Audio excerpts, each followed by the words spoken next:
Only on ESPN Plus, UFC 287, Saturday. The undisputed middleweight championship is at stake.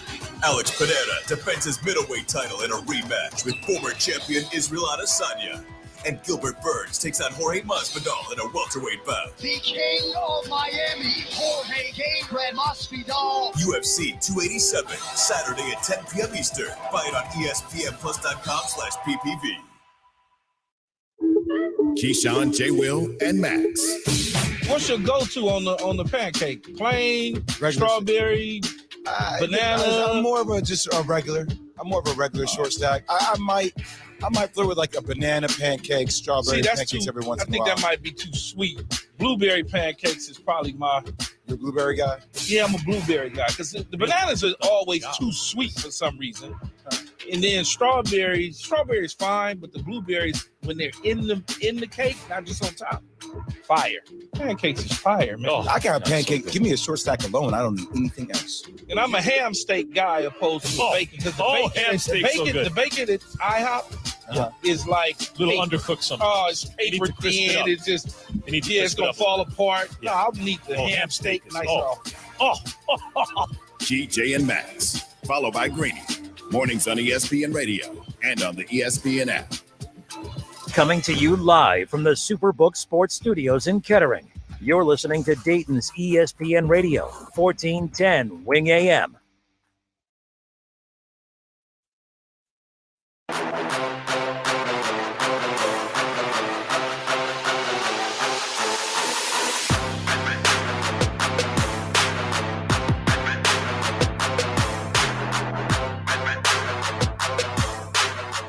And just like that, the weekend is over, which means Monday's officially here.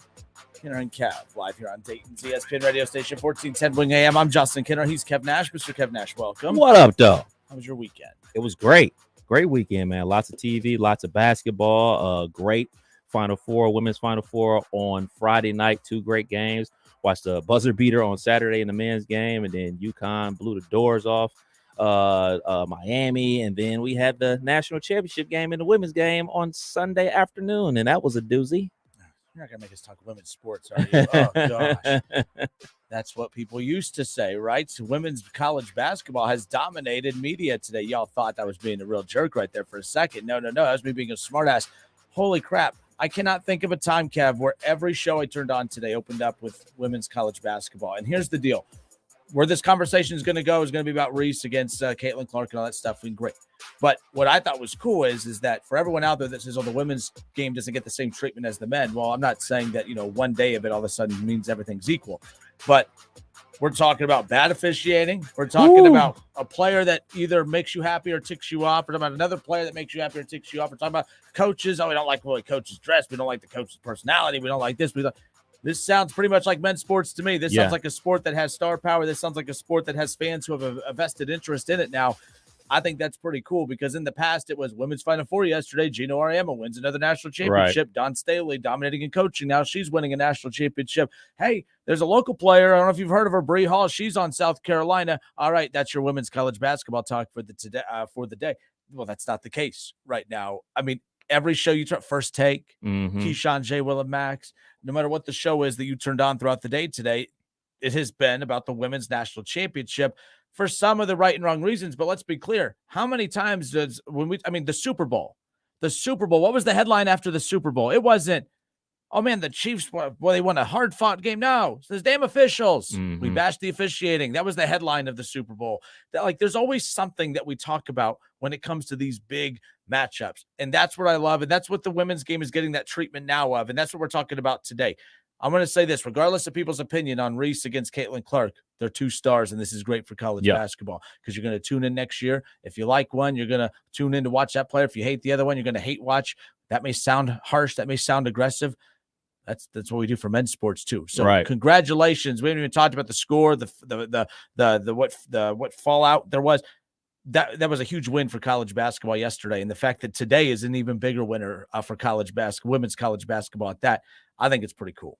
Yeah, it's cool. But for me, it sucks because the actual national championship that was won by LSU, and let's be clear, the LSU won their first national championship. Iowa could have won their first national championship. So it's kind of tainted from what ended up happening, and then more of the outrage and the outpouring on social media and everybody's backlash to what happened, as opposed to celebrating what has been a great tournament. And I mean, Friday night was great. You had 2 great games, and then you saw what I always talk about, Caitlin Clark, the best player in college basketball, men's or women's, going up against the best team and putting on a show, and them able to beat the number 1 team, and then setting up a matchup between a big time trash talker and Angel Reece, and Clark herself being a big time trash talker. I told my wife this as soon as Iowa won that game. I was like, Sunday is going to turn into a bleep show, because the amount of trash talking that's going to go on that court,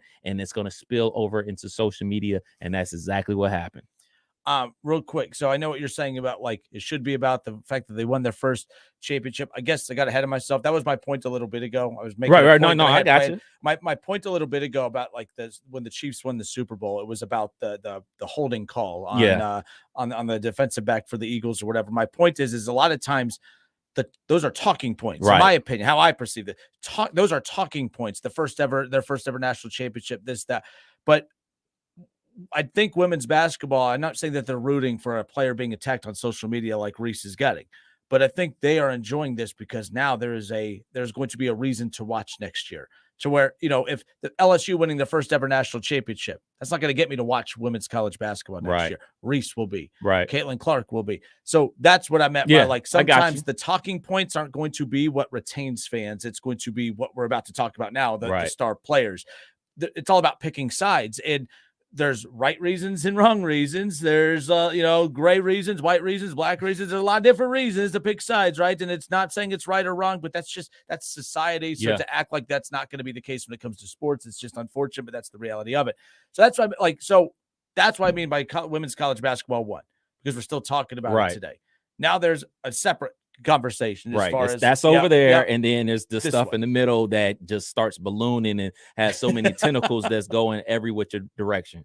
So that's what I wanted to talk about too, because apparently we all have an outrage about trash talk in sports, but it's selective. That Chris Rock special, I've alluded to it a lot lately. I've actually that term selective outrage, I've used that for years, but I'm glad that that's the name of a hit like that on Netflix with Chris Rock, because of the fact, like, he makes a lot of good points, but that we sometimes there's something that's always right and there's something that's always wrong, but we pick and choose when we want to decide that it's right and wrong. And that's what happened yesterday. So Angel, like Reece, we knew was going to be coming into this matchup ready to prove a point. Mm-hmm. And she proved that point, kind of, because the woman that she was talking trash to still dropped 30. Yes.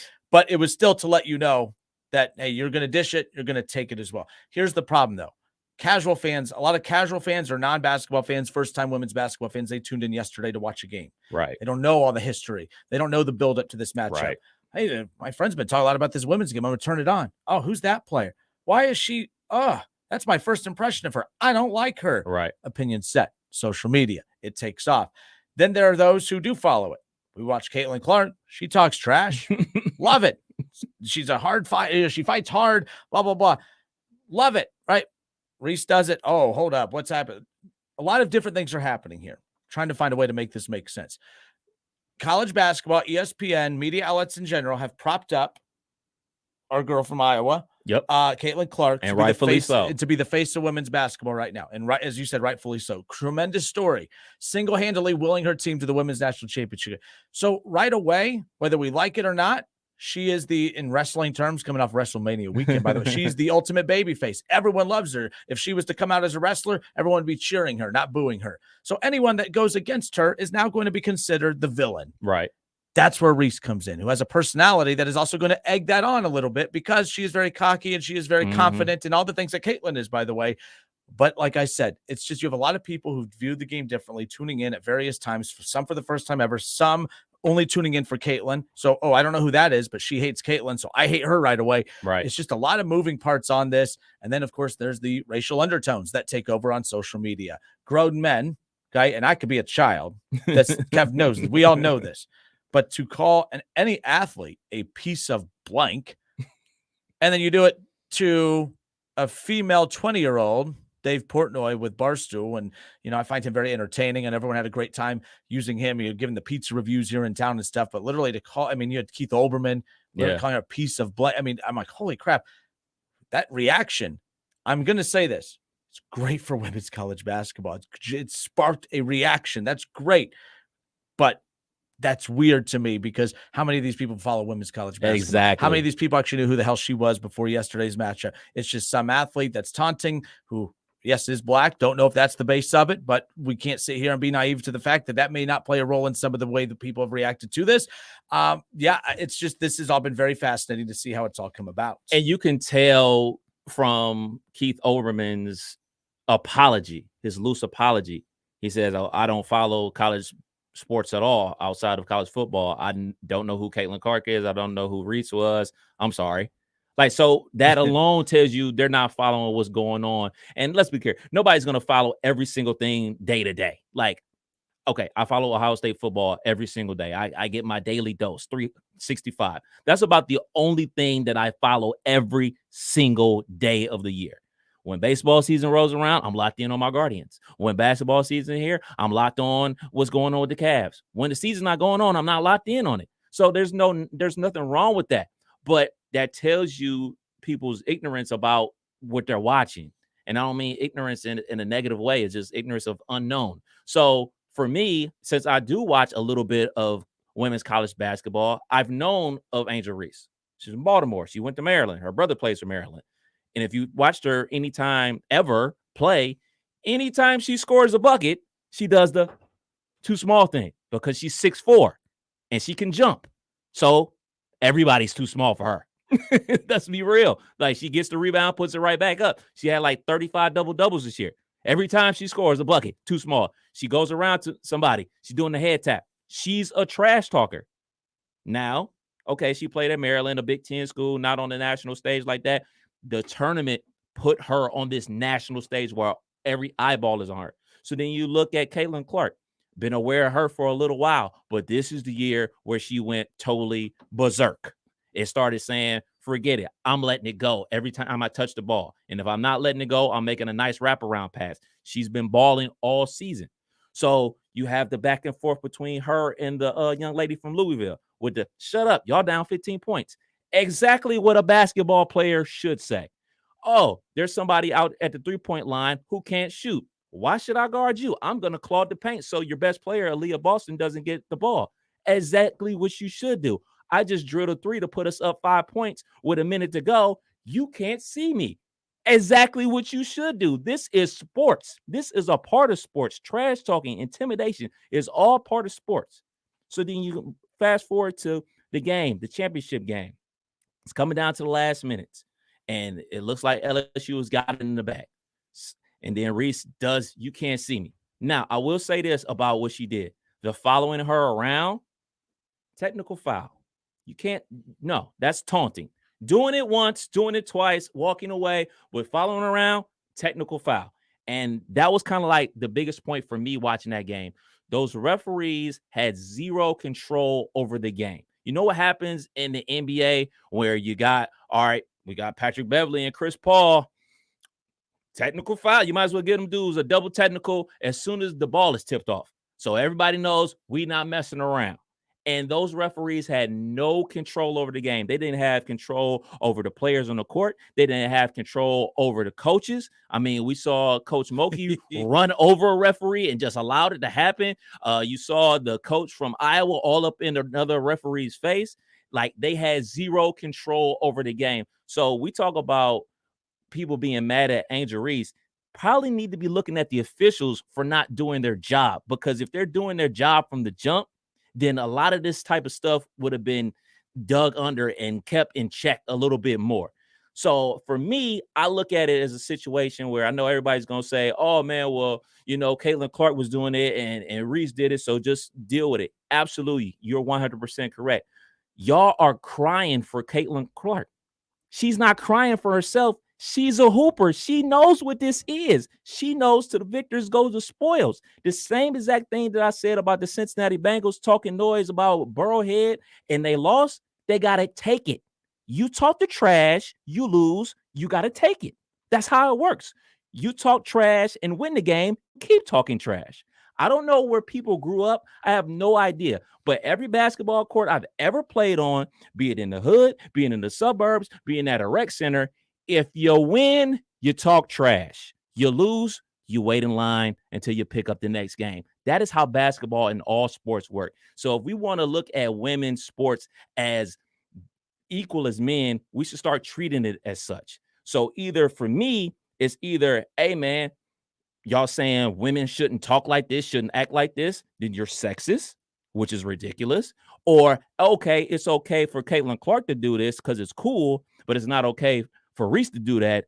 That's not cool. That's classist. It's another R word that I could use. And that's fair. Well, hold on. I did a lot. I did a lot of talking. No, you're good. You're good. I'm very glad. So to start back at this original point that you got my head shaking like a bobblehead, that's what I have in my rundown too. Because I was trying to think of how to word this, because I just, on social media, if you take this side, then, and you look like me, then you're the R word, right? Like that's what drives me nuts about social media.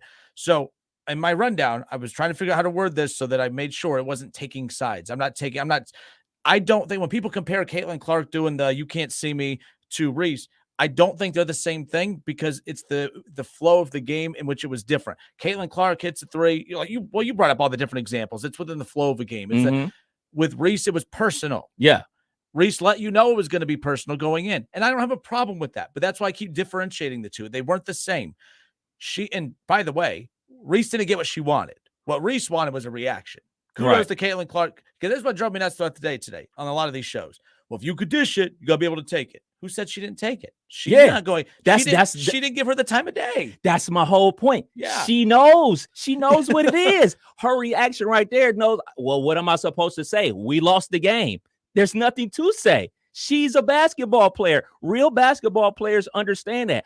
I can't talk. We lost. What do you want? There's nothing for me to give you. We're losing. Same way she did the girl from Louisville. You're down 15. Shut up. Guess what? She didn't have anything to say because they were about to lose. That's a real baller. You take the L, you go back to the gym, and you get even better, and then you get them next time. That's how hoops work.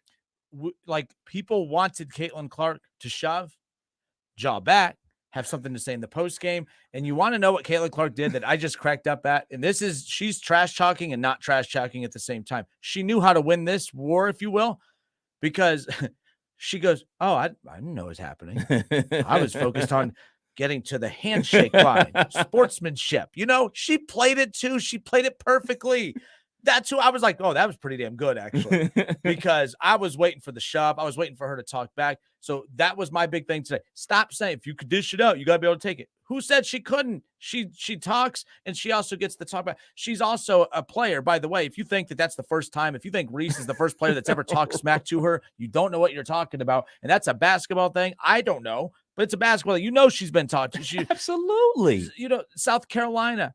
They're physical with it. I mean, she's getting treatment from the opposing team that no other player on her team is. She's getting punched and pushed and squeezed through screens. The women's game is a lot more physical than the NBA that everyone likes to complain about. Facts. We watched it. So with all of this, the problem is we're not talking basketball. We're not talking about our, we're not Iowa fans. We don't care about LSU. All right. We don't care about any of that stuff, but they made us care. They made us invest into it. Then there's that other one. You brought the R word. Race is playing a huge role in this, and it's mainly playing a role on social media. And then there's the people that want it to be race-based. Caitlin Clark could do it. How come she can't do it? Okay, I get that 1,000,000%. There is a bias out there, by the way, that I'm not naive enough to say that there isn't. I just don't necessarily, for me, how I view sports, there was not a race-based anything in my head as far as how I was perceiving that right there. It was two big-ass stars who are making guys like Kevin First Take, Keyshawn J. Will and Max, everything on Fox, any other sports outlet out there, talking women's college basketball. We are 17 minutes into this thing today. That's cool. That's never happened before on this show, and I'm sure a lot of shows. So kudos to those two. But yes, we could talk about the race and how it's perceived that way. But guess what? We could do that when we talk about quarterbacks in the NFL. We could do that when we talk about coaches. It's everywhere. Right. It's not going anywhere, and that's what's sad and unfortunate. But let's make it We could strip everything away as much as we can. Let's make it about the two players, the game itself. And by the way, everyone's going to be tuning in to watch Caitlin next year. For all of you who don't like Reece, you're still going to be, LSU's on. All right, I don't like her. Let's see what she's doing. I hope good. Look, she got her shot blocked. Oh, right. Good, she missed the shot. Oh, man, she's dropping 20 tonight. Damn it. Hate that when she does that. Another 20 and 20 night. And you're right, because this is exactly what's going to happen next season. Everybody's going to be tuning in to these games and hate watching or cheer watching or whatever, how you want to watch it. Those two stars are going to bring so many eyeballs. And they talked about Angel Reece doubling her amount of Instagram followers since the tournament. I added to it. You talked about I how don't use Instagram, by the way. now Caitlin Clark is over 1 million on her Instagram. So we talk about, the other part of it, the NIL.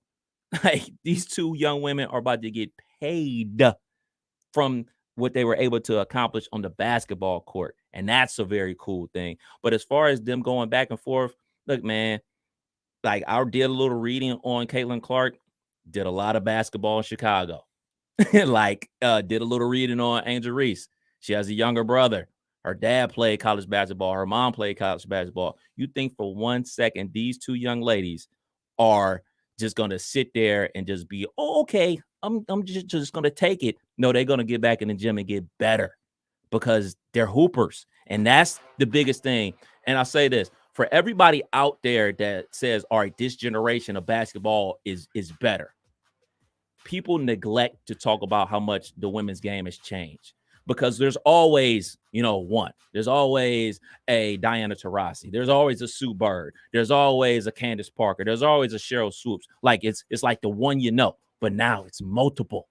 It's multiple young ladies that are hooping, that are ballers. Caitlin Clark. We talked about all the young ladies that play for South Carolina. We got Juju Watkins, who's going to USC next year from Bronny's High School out there in California. So there's so many young ladies playing basketball, and this stage that puts so many eyeballs on women's college basketball in the biggest moment are only going to create more fans in the long run. Last thing on this, how come the men can talk trash? We only bash women who talk trash and not the men. That's not true. Dylan Brooks.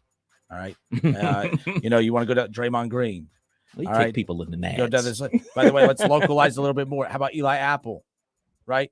Let's talk about, Luka has a pocket of people that love him and a pocket of people that don't, but that's my point. There's a pocket for every single person out there that's liked and disliked. If you want to make it about race, not necessarily. JJ Redick was hated. Bleep you, JJ. Especially the fact that he played at Duke, being a white player, balling out the way he does, just like Caitlin Clark. That's hated too. It's not just a race thing, but I'm not naive enough to think that there's not race involved in every, in the majority of how people perceive things. But my point is the people who know basketball, who follow basketball, let's just be clear. No one's getting away with anything when it comes to the basketball world. Is my whole point. So JJ Redick, Eli Apple, Luka, Grayson Allen. How about Grayson Allen? That's another one. All right. Grayson Allen was a very good college basketball player. He talked trash. Now, he was dirty. Now, Grayson Allen was a dirty player, but he's a prime example for everyone out there that says, well, if, how come white players get away with everything? First of all, they don't get away with it. Grayson Allen was hated. He hated. To this day in the NBA, he's still hated. He doesn't get anything little slightly dirty he does. So that's not necessarily true that you could do whatever you can if you're a good white basketball player. That's not necessarily true. But anyways, it is what it is. But good for women's college basketball. Got a huge dub yesterday, that's for sure. My favorite part is, though, all the trash talk Reece did. Caitlin Clark dropped 30. What a bad game. I heard someone last night say, Caitlin didn't have as good a game as what she's had. She only had 30. I'm like, I only had 30. For that. Yeah, all right. Kenner and Kev, 1410 ESPN Radio. I see we have a couple people on hold. Curious your guys' thoughts on everything that went down.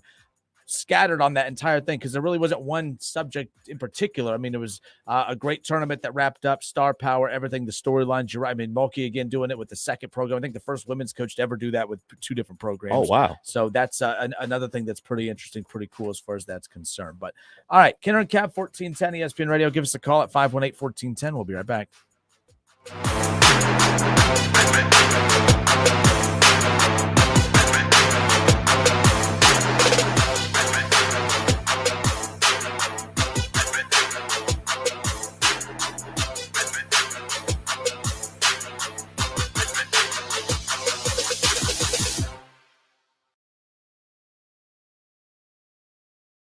It's the Justin Kinner Show with Kev Nash on 1410 ESPN Radio. ESPN 1410 Wing AM weather. The forecast says increasing clouds, 52 tonight, chance of showers and 77 tomorrow, and then showers breezy and 78 on Wednesday. I'm Rick Schreck for 1410 ESPN Radio. Tax refund shock is everywhere. But what is it? My tax refund shrank. Mine too. The culprit? Pandemic-related stimulus payments and tax credits expiring. In this reporter's opinion, you need a tax expert. Hey guys, Jackson Hewitt guarantees your biggest refund. And tax prep is 50% off? Going there now. 50% off is a limited time offer for new clients filing at participating locations. Max value $200. Visit jacksonhewitt.com/50 for terms. Without the ones like you who work tirelessly to keep things running, everything would suddenly stop. Hospitals, factories, schools, and power plants, they all depend on you. No matter the weather, emergency, or time of day, you're the ones who get it done. At Grainger, we're here for you with professional-grade industrial supplies. Count on real-time product availability and fast delivery. Call, click Grainger.com, or just stop by. Grainger, for the ones who get it done. I'm Terry Krupp of Laird's Tax and Accounting, serving this area's tax and accounting needs for over 80 years. One of the most rewarding aspects of our jobs as tax preparers is that we have families that have used our services for generations. Laird's Tax and Accounting is a pioneer in our industry, being the first to offer new services. We stand behind your return if the IRS has questions. We know the tax code and can make the difficult task of making your tax filing easier. Relax. Contact us at 937-325-6571. Information at lairdstax.com. If you haven't been to Chevrolet of Troy, you have to stop in today. Selection has never been better with over 300 new and pre-owned vehicles available, in stock and ready to go. It's the best in the region. We always accept employee and supplier pricing, and we make financing easy. Customer service is our top priority because we care about you. With thousands off MSRP, a full-service, state-of-the-art dealership, and huge selection, make Chevrolet of Troy your first choice. 1375 South Market Street and online at ChevroletofTroy.com.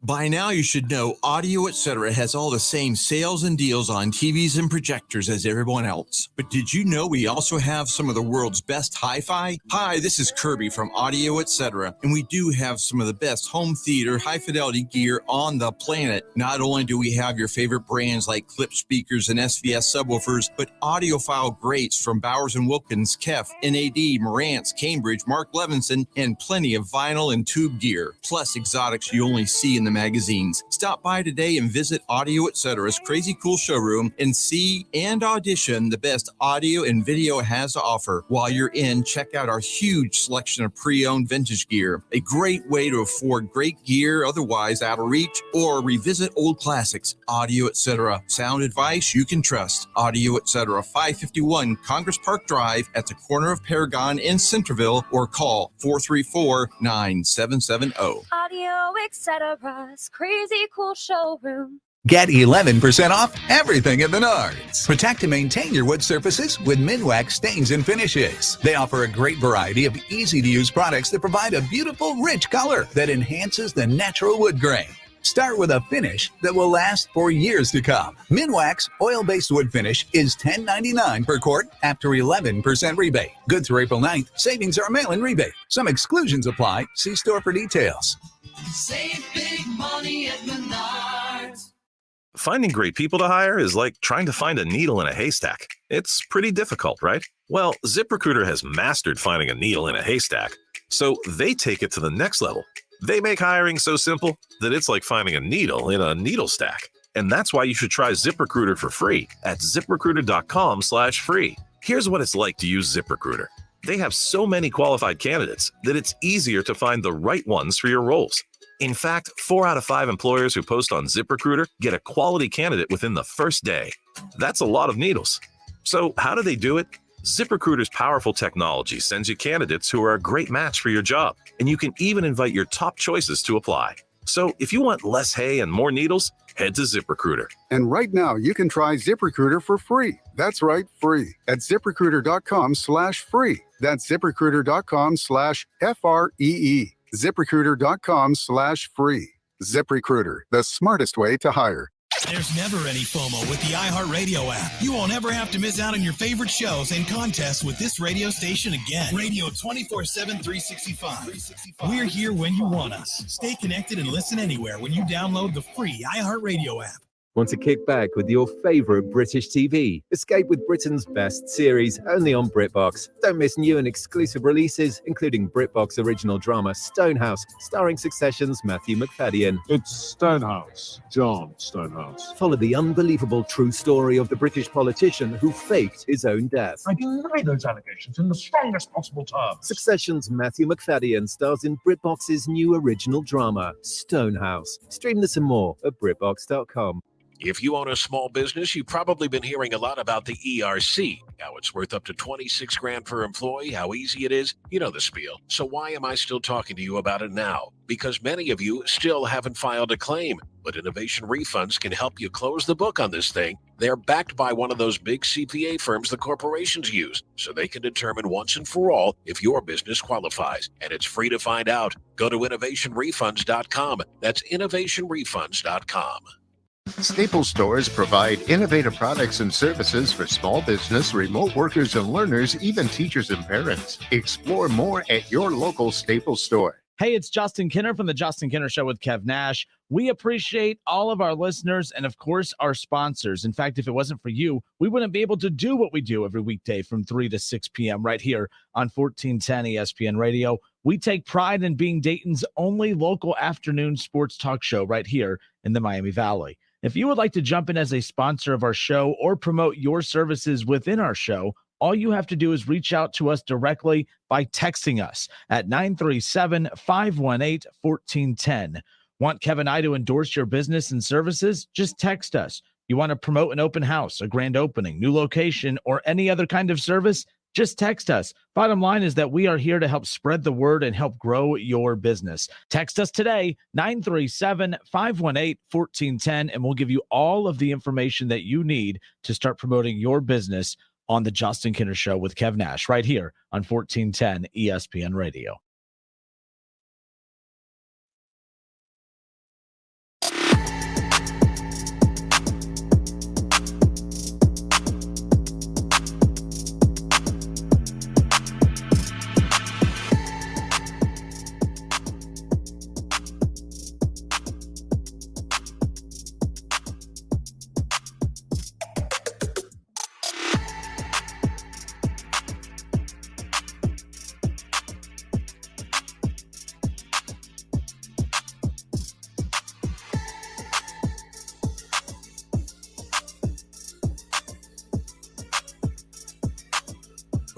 What's that? Is that the John Cena or the Tony Yayo? Do you know who Tony Yayo is? I know who John Cena is. A lot of people call it the John Cena, and rightfully so. He's more popular, but first person I ever seen that was Tony Yayo, rapper. So John Cena stole it? Hey, man, borrowed it. Made it more famous. Made it his own. Yeah. Repurposed it. There you go. But by the way, LSU beat Iowa yesterday, women's national championship, 102-85. I mean, LSU took care of business. And it's one of those things where everyone was tuning in for Caitlin Clark. Everyone was tuning in for Mulkey and for obviously Reece and everything. But the most talked about women's basketball tournament ever. And it'll change how women's basketball is viewed moving forward. So I think that's pretty cool. The men's tournament, though, tips off tonight. The men's national championship game is tonight. San Diego State going up against UConn. And I started thinking, if there is such thing as a college basketball god, what college did he go to? And I started thinking he had to go to UConn. Like the last time UConn was in the national championship game, they played Butler out of the Horizon League. UConn back in the national championship. Now they're getting San Diego State. I mean, it's rare to get programs like San Diego State or Butler or those. I mean, Butler's a little bit in a bigger conference now, so it wouldn't be as big a shock to see them here. But we're talking about a Horizon League program back in the day that made it to the national championship, not once, but twice. And we're a half-court heave away from knocking off Duke the first time. But, Kev, that's what's wild is, like, UConn has had such a weird tournament run. Like, they've had 5 national championships in 20 years, but we don't talk about them the way we talk about a Kentucky team that's won 2 in 20 years. We don't talk about them the way we talk about Duke that's won 3 in 20 years, and in North Carolina and others. UConn has been the most consistently inconsistent. I mean, they are the strangest program in all of college sports, Kev, because they'll dip off and be bad, and then they'll build back up again. And then the Kevin Ollie thing kind of, set them back a little bit and all that stuff. But the bottom line is UConn is one of the stranger stories in college athletics because, going for a 5th national championship is pretty rare. And they're about to do that here in about a 22-year span. LSU of college basketball? Yeah. I mean, LSU, that's what we talked about. The fact that, they're Alabama and then there's LSU right behind them. Those two programs have won the most national championships. And LSU, and maybe UConn's the same. LSU, if they win this time, so with Hurley, this would be the 3rd different head coach to win a national championship. That's what made LSU so fascinating. Who was the coach they won it with early 2000s? Jim Calhoun. Oh, no, I'm sorry, for LSU, for football. They got one. They got one with Saban. They got one with he was at Kansas, then got Les Miles. Les Miles, Saban, and then obviously with go Tigers. So that's what LSU in football is very interesting because they've won 3 national championships with 3 different head coaches over the last 20 years. And then UConn's about to do the same thing. Obviously, you talked about Calhoun and then Kevin Ollie, even though it was wiped away. Has that been wiped away? No, it's still on the books. Kevin Ollie, and he just got fired for calls, and then they had to pay him like $10 million because calls was not calls. What was the cause? Because they started losing. Because that's what it was. But nonetheless, but UConn, very strange. They're a 7-point favorite. Everyone keeps talking about, man, these two teams no one thought would be here. UConn's name got brought up a ton in analysis before, especially the national pundits, if you will. UConn was that team that everyone was kind of circling, saying, look out for them. And they're not, this isn't a Cinderella run, by the way. They have 3 or 4 NBA guys on this team that Hurley was talking about the other day. He talked about the pressure that he feels like, hey, there is pressure. This isn't like, I'm not playing with house money. We expected to be here. You don't have as many NBA guys as we do and not expect to be here. So he brought up the NBA thing, which I thought was kind of unique, but they've been blowing everyone out by double digits this whole tournament. It hasn't they haven't had a good tournament as far as entertaining games. They've just been taking care of business, Kev. I mean, I think they've won every game by double digits. They've been steamrolling folks. I mean, what they did to Gonzaga, man.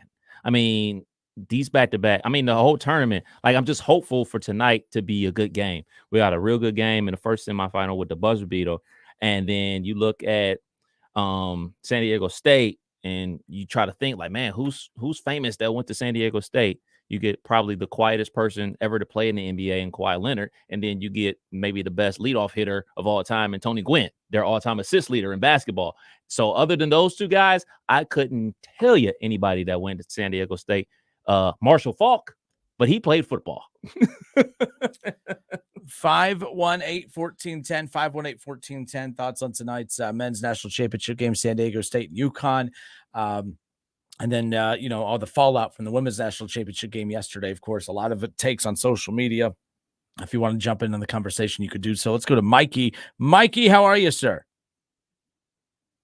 Mikey. It's just dead quiet. It's not even a noise or a buzz in the background. I wonder if Mikey, call back. Let's try to get you back on with us nonetheless. But 518-1410. I see Eric and Tim are on hold. We'll get you guys in a second. Let's give Mikey a chance to call back and get in on the conversation. We got some baseball stuff coming up around the corner. The Reds and Cubs tonight. We are Dayton's radio home of the Cincinnati Reds. Looking forward to that. The Reds took 2 of 3. The Reds took 2 of 3, of course, from the Pirates to open up the season. So I don't know really what to do with that. I'm not going to overreact. I'm not going to say, oh, man, the Reds they're going to surprise some people. No, it's not surprising. They should have taken all 3 or at least 2 or 3 from the Pirates. Now, you got the Cubs coming in. Very, good lineup tonight. We'll see with Overton on the mound. We'll see what's going to happen with the Reds. But I do like the spark. I do like the energy. I like the contributions from the players that I've been just screaming. How many times have you heard, Hunter Green, Nick Lodolo, Graham Ashcraft, Jonathan India, Tyler Stevenson? I think I've said that a bajillion times over the last, offseason building up. But every one of those guys is contributing, and I think that's what's key. But Kenner and Cav here on 1410 ESPN Radio. If you want to give us a call, we'll get to some Red stuff coming up around the corner. FanDuel, I have a couple in-game parlays that I want to kind of suggest, if you will, as far as that's concerned. For tonight's Reds-Cubs game, we'll get to that, plus the college basketball national championship game tonight with UConn and with San Diego State. Let's go to Mikey. Mikey, we got you back. I'm sorry about that, guys. I had to drop off. It was a little emergency. Listen, before I get started, did either one of you see Anthony Grant's press conference? I did not. He had a press conference? Yes. Well, he was talking. He made the statement how proud he was of what they accomplished this year. Oh, you like from when the season ended, or was this a recent one, Mike? It was after the season. No, yeah, a couple of weeks after the season ended, yeah. They did win 20-plus games. They did get to the A-10 title game. They accomplished a good amount. Yeah, well, I don't know. Less to be desired. I know there was more that people were wanting, but yes, Yeah, well, I don't know. I kind of disagree with that, Justin. But I think the season was a waste myself. But anyway, you talk about certain white players that get by with a lot, and Grayson Allen was one of them. Well, what about Brad Davison at Wisconsin? You guys remember the complaints about him? Brad Davidson at Wisconsin? Not ringing a bell for me. Well, there were complaints about him. I remember watching a game between Michigan and Wisconsin when Mo Wagner was the center. And what Davison would do is he would go up and BS with the officials, the referees, let's have a good time and all that stuff. And during the game, Davison fell to the floor, which now they call flopping. Mm-hmm. He fell to the floor, causing Wagner to fall on top of him in front of the referee, and then the referee whistles Wagner for the foul. So yes, and by the way, I didn't realize he went in the draft, I guess. This is a recent player. I thought, Mikey, you're usually the king of bringing up guys from like long, long ago, so that's why mentally that's where I went. But yeah, so like a tyrant Bobby type Hurley of player. Was another one. Yeah, Bobby Hurley was another one. Yeah, but so when we say, okay, if we're going to bring up like white players that get away with stuff, I don't know what that means, because when I think what we're talking about here, Reece didn't not get away with anything. She got a lot of criticism on social media and others, and it was a lot louder than other players who get criticized. Yes, but I was just bringing up guys like Grayson Allen and others. They weren't cheered for what they did. They weren't, they weren't praised for what they did, I guess is my point. But didn't Grayson Allen try to trip players on the floor? He didn't try. Yeah, he did. Yeah, he did. Yeah. Let me rephrase that. I tried to watch the game yesterday between LSU and Iowa. Will you please tell me why ESPN had that split screen with the two women and then the game and interviewing people? It was very distracting trying to watch. I turned the game off. Oh, so that was on ESPN. The actual broadcast was on ABC. Oh, okay. Mike, are you familiar with the Manning cast? Like during the NFL season, they'll have both the Manning brothers that are kind of like doing exactly what you watched. I think that was Sue Bird and who was the other? Taurasi. So they copied that off of what the Manning cast is during the NFL season on Monday Night Football. They'll have the Manning brothers on that split screen that you were describing. And it's just kind of a little different form of entertainment. You're watching two former fan favorites kind of give their analysis on the game as it's happening. It's just an extended offering of a broadcast. So you could have watched it without it on ABC, as Kev talked about, but some people really like that, and it's kind of an entertaining little addition. For me, my biggest thing about the national championship game from yesterday, it came on at 3:30.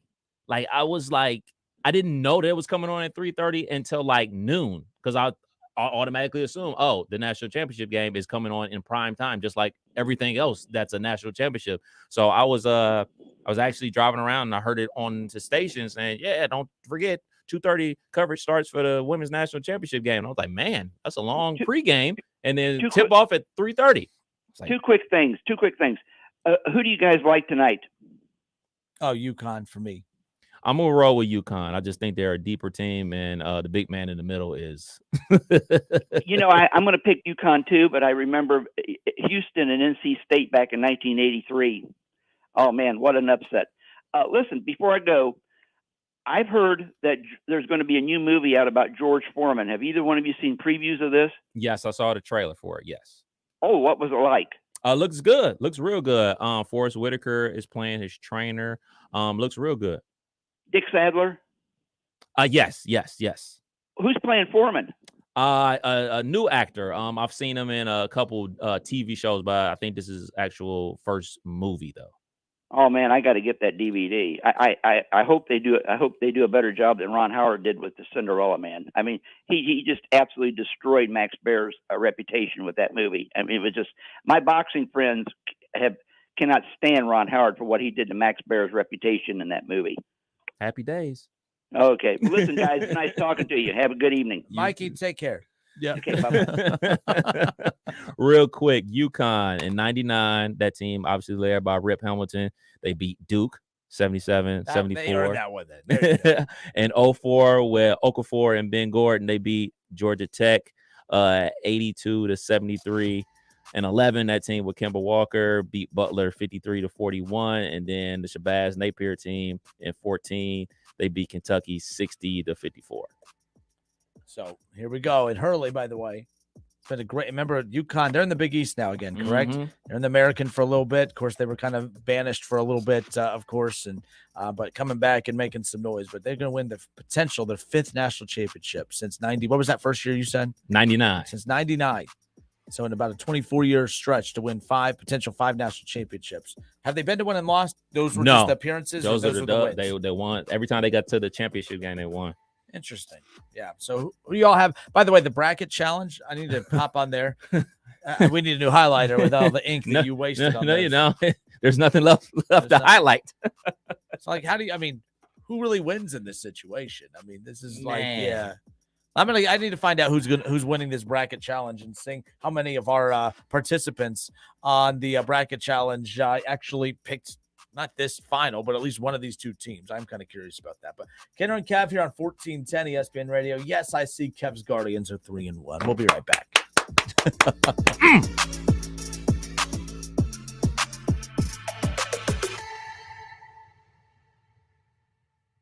It's the Justin Kinner Show with Kev Nash. Justin, you're awesome, baby. Right here on 1410 ESPN Radio. If you need new roofing, siding, or gutters, skylights, or patio enclosures, if you're a homeowner or business and need someone you can trust, don't take a chance. Enhance with Lance. Lance Roofing and Siding in Fairborn has been satisfying customers since 1993 and hold an A+ rating with the Better Business Bureau. Lance Roofing and Siding, 8460 Dayton Springfield Road in Fairborn. Call for a free estimate at 864-2722. That's 864-2722 or online at lanceroofing.com. $5,000 sign-on bonus. That's right. My friends at Cordell Transportation are now hiring experienced Class A CDL drivers with excellent work history. If that's you, apply now. Cordell Transportation offers home daily dedicated lanes, no-touch freight, and brand new equipment, plus a $5,000 sign-on bonus paid over 18 months, paid orientation, and company 401k with company match. Apply online at CordellTransportation.com. Cordell Transportation, driven to succeed. This is an important notice to consumers facing $10,000 or more in credit card debt, medical bills, or other unsecured debt. You may not be required to pay it all back because there are special programs now in effect that will significantly reduce the amount you will owe if you qualify. This is not bankruptcy or a debt consolidation loan.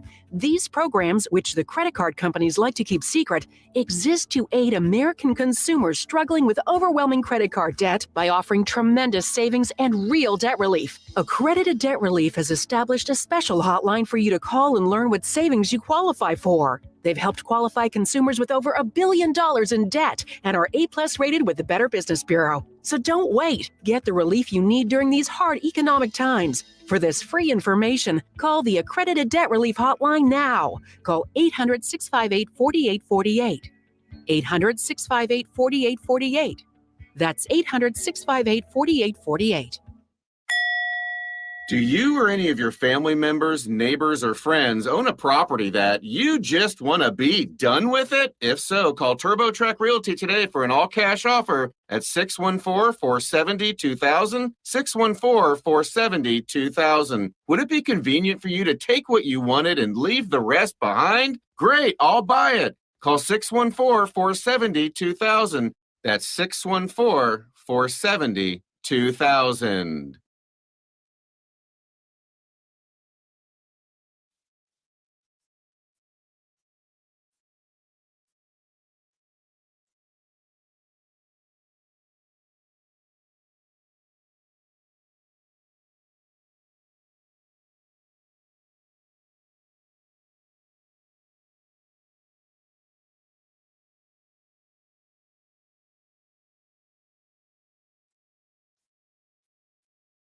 With over 15 years of experience as your local lawn health provider, Lawn Plus knows what it takes to provide a thick, healthy lawn. We offer fertilization and weed control programs, aeration and seeding, as the best defense against weeds is a thick turf. If your current lawn care company is providing 6 to 8 applications, that is far too many. We offer the highest quality products and service to get the best results in just 4 applications a year.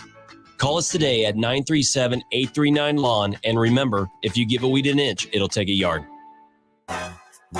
Houday Nation, Betfred has come all the way from England to the great state of Ohio with over 50 years of sports betting experience. No emperors, no movie stars, just a sportsbook you can trust. The Betfred Sportsbook app will be available on January 1st, 2023. Until then, download the Bengals app or go to betfredsports.com and have a chance to win Bengals tickets and exclusive merchandise. Official sports betting partner of the Cincinnati Bengals. Must be 21 plus. Gambling problem? Call 1-800-589-9966.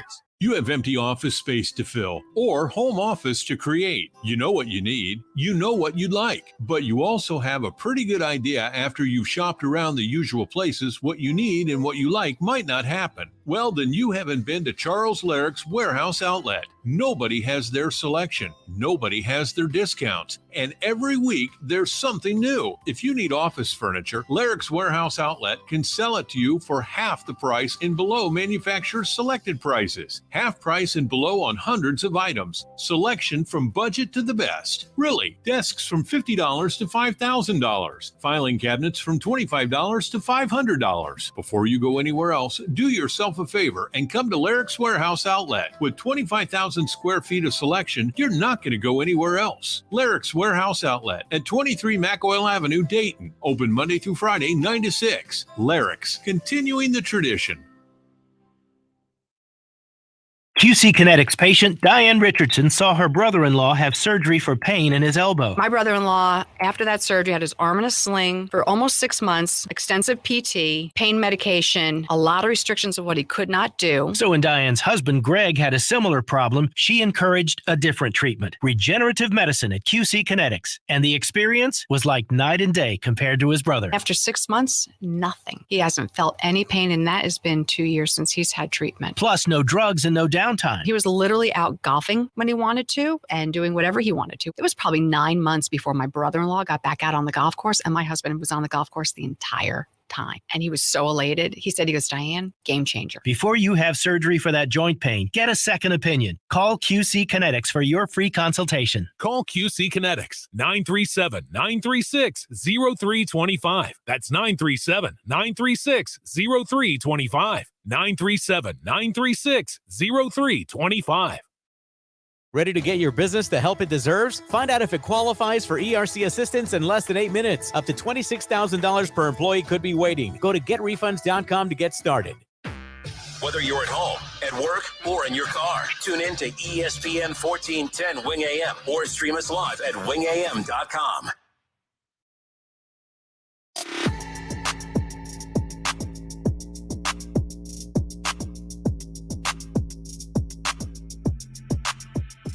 The NFL draft is this month. 51 minutes. 51 minutes. Before we talked NFL. Before we said anything about the NFL. No. That's a new record. It is, but I'm bringing this up because the NFL draft is this month. The NBA season's wrapping up and the playoffs coming up just around the corner. You have the men's college basketball national championship game tonight. Reds, Guardians, and the rest of Major League Baseball, their season just opened up last Thursday, of course. And for 50 minutes today, we've talked women's college basketball. And it's because, and I say this all the time, people are like, well, how come you guys don't talk about that? It's not about what we want to talk about. If it was about what we wanted to talk about, I would talk Browns for 3 hours. Kev would talk NBA for 3 hours. It's about what you want to talk about. It really does come down to, and a lot of it is based on social media interaction and just the numbers that we get on the website. Those are that's our instant, that's our instant reaction type of feeder as far as how we can kind of vibe, kind of what's, going. So, and besides, this is all that anyone's talked about. But Right. That's what's been fascinating about this. So one thing, I didn't even think about this. Like Caitlin Clark, I was like, oh, she's probably going to go pro. But in the WNBA, that's not the case, right? You telling me it's a different rule in the NBA? Yeah, different rule. You have to be in school or removed from your high school class for 4 years, kind of like baseball. You have to be removed. Once you kind of like go to college, you have to stay in college for 3 years. So she has no choice but to come back to school. I remember, who was it? It was Candace Parker, who quote unquote left early after her junior year, but that was her red shirt junior year because one of those years she tore up her knee. So she was able to go to the WNBA early. So this is what's cool about it. I do think women's college basketball is going to become not more popular than the men's game, but I think it has a chance to. I think that's going to be the one college sport that explodes coming up because of this very reason. This was the most successful women's tournament ever. Star power galore. All these stars are going to remain with their same teams and head into. Now, there might be an outlier here or there, but it is weird how we talk about young people, college athletes, but the men operate differently than the women. The portal, I'm not saying that the portal is, there's a lot of players in the portal for women, but the stars in women's basketball don't enter the portal. Right. Coaching change may lead to that, but like the stars don't leave. Now I say that Reece technically did. Transfer, yeah. But I mean, a lot of their roster was transfers. But there was that coach. Well, I guess that was Mulkey putting a Yeah. roster together technically. Yeah. But it will be fascinating to see if that does become a trend more so than not. But the thing is, there's only in men's college basketball, there is like 10 programs you go to if you want a chance to win. In women, it used to just be one program. Now, South Carolina provided that too. And then Mulkey has created a scenario where follow me wherever we'll win one. So there's technically 3 programs right now that you can go to have a shot to win a national championship. Iowa's not that. Iowa's not a destination. That's why that story is so unique. Right. You know, people out there like, well, it's only interesting because she's a white player that's taken off. That element does add to it. Let's Right. just be clear. There's not a whole lot of very, very elite white basketball players out there, men or women. So that element does add to it. But that's not what makes it. You talked about it had that LeBron James type of effect where she's from Iowa. That's why she could easily be at UConn. She could easily have gone to one of the powers. She stayed at Iowa because that's her home. You know, she wanted to put that jersey on and represent that type of thing. But there's not the reason I don't think the portal fills up as much with the women with the elite players is there's only 3 programs to go to win one, and they're backlogged already as it is. In men, with the men's college basketball side, there's a ton of different programs you can go to that are trying to position themselves to be that feeder, if you will, or that loaded team. So yeah, and especially now with the transfer portal, you look at the San Diego State roster, you look at the FAU roster, it's full of transfers from, you know, mid-majors, from high major schools, and they all come to this school and they all get on the same page and they become a powerhouse themselves. So I think like this is going to be a shift in the men's game where like, hey, we're not just going to say, oh, man, Kentucky's in it. They're going to win it. Like, it's, hey, man, like these other programs are basically getting a lot of seasoned talent versus, you know, up and coming freshman talent. I mean, we saw that same matchup with Alabama. Like, okay, Brandon Miller, he's the best player in men's college basketball. But guess what? You're going up against a team full of guys that have been in college basketball for 5 years, and they're just not going to lose to you. They're going to out physical you. They know the game better than you do, and they're going to win. So I think the days of like, all right, this brand, we're just going to pick this brand to win a national championship because of their brand is going to carry them that far. It's really going to be, people are going to start looking like, oh, man, what guys do they have? What players do they have? Because I'm not just going to pick just because of your jersey. I'm going to pick because, hey, man, what type of roster you have? So the reason I brought that up, and of course my ADD today didn't finish my point.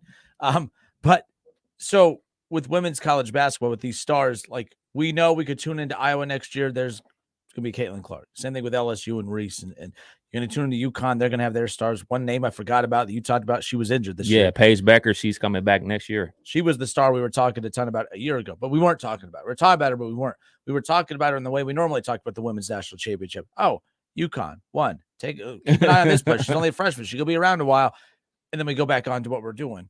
That's not the case today. This is why I think so. Now this tournament's going to do wonders for the sport, but women's college basketball, the reason it's going to be unique, there's going to be familiarity with the names and the stars for multiple years. The men's game, it's hard. You get one and done players.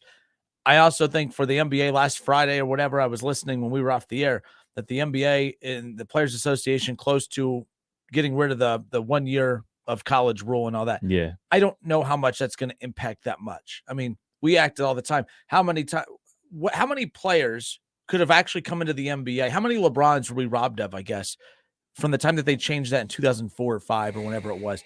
Actually, I think it was 2006, I believe. How many LeBron type players do you think that we were robbed of, Kev, because of that? I mean, maybe question. Zion, but Zion can't stay healthy, so it's hard to. But he might be the closest thing. Anthony Davis kind of probably come in right out of high school and made, but not been an all-star. I don't know. So I don't. That's why I've always think this is such an overrated thing to talk about. It's not as if, okay, cool, now these LeBrons can just come funneling into the league. I don't think that's the case. Even the biggest stars in college basketball as freshmen haven't really been dominating the college game. Right. So I think this is a little a little overrated of a thing, if you will, if the NBA does take away the at least 1 year of college eligibility rule. I've always been of the mindset of kind of like the baseball rule in men's college basketball. Like, all right, you can come to the league, and especially now with the G League, where, all right, hey man, if you're not panning out at the NBA level, we can send you to the G League and you can get your stuff together and then kind of like bounce back and forth, like those two-way contracts and things of that nature. And then, hey, you go to college, you stay in college, and then you can come to the big boys.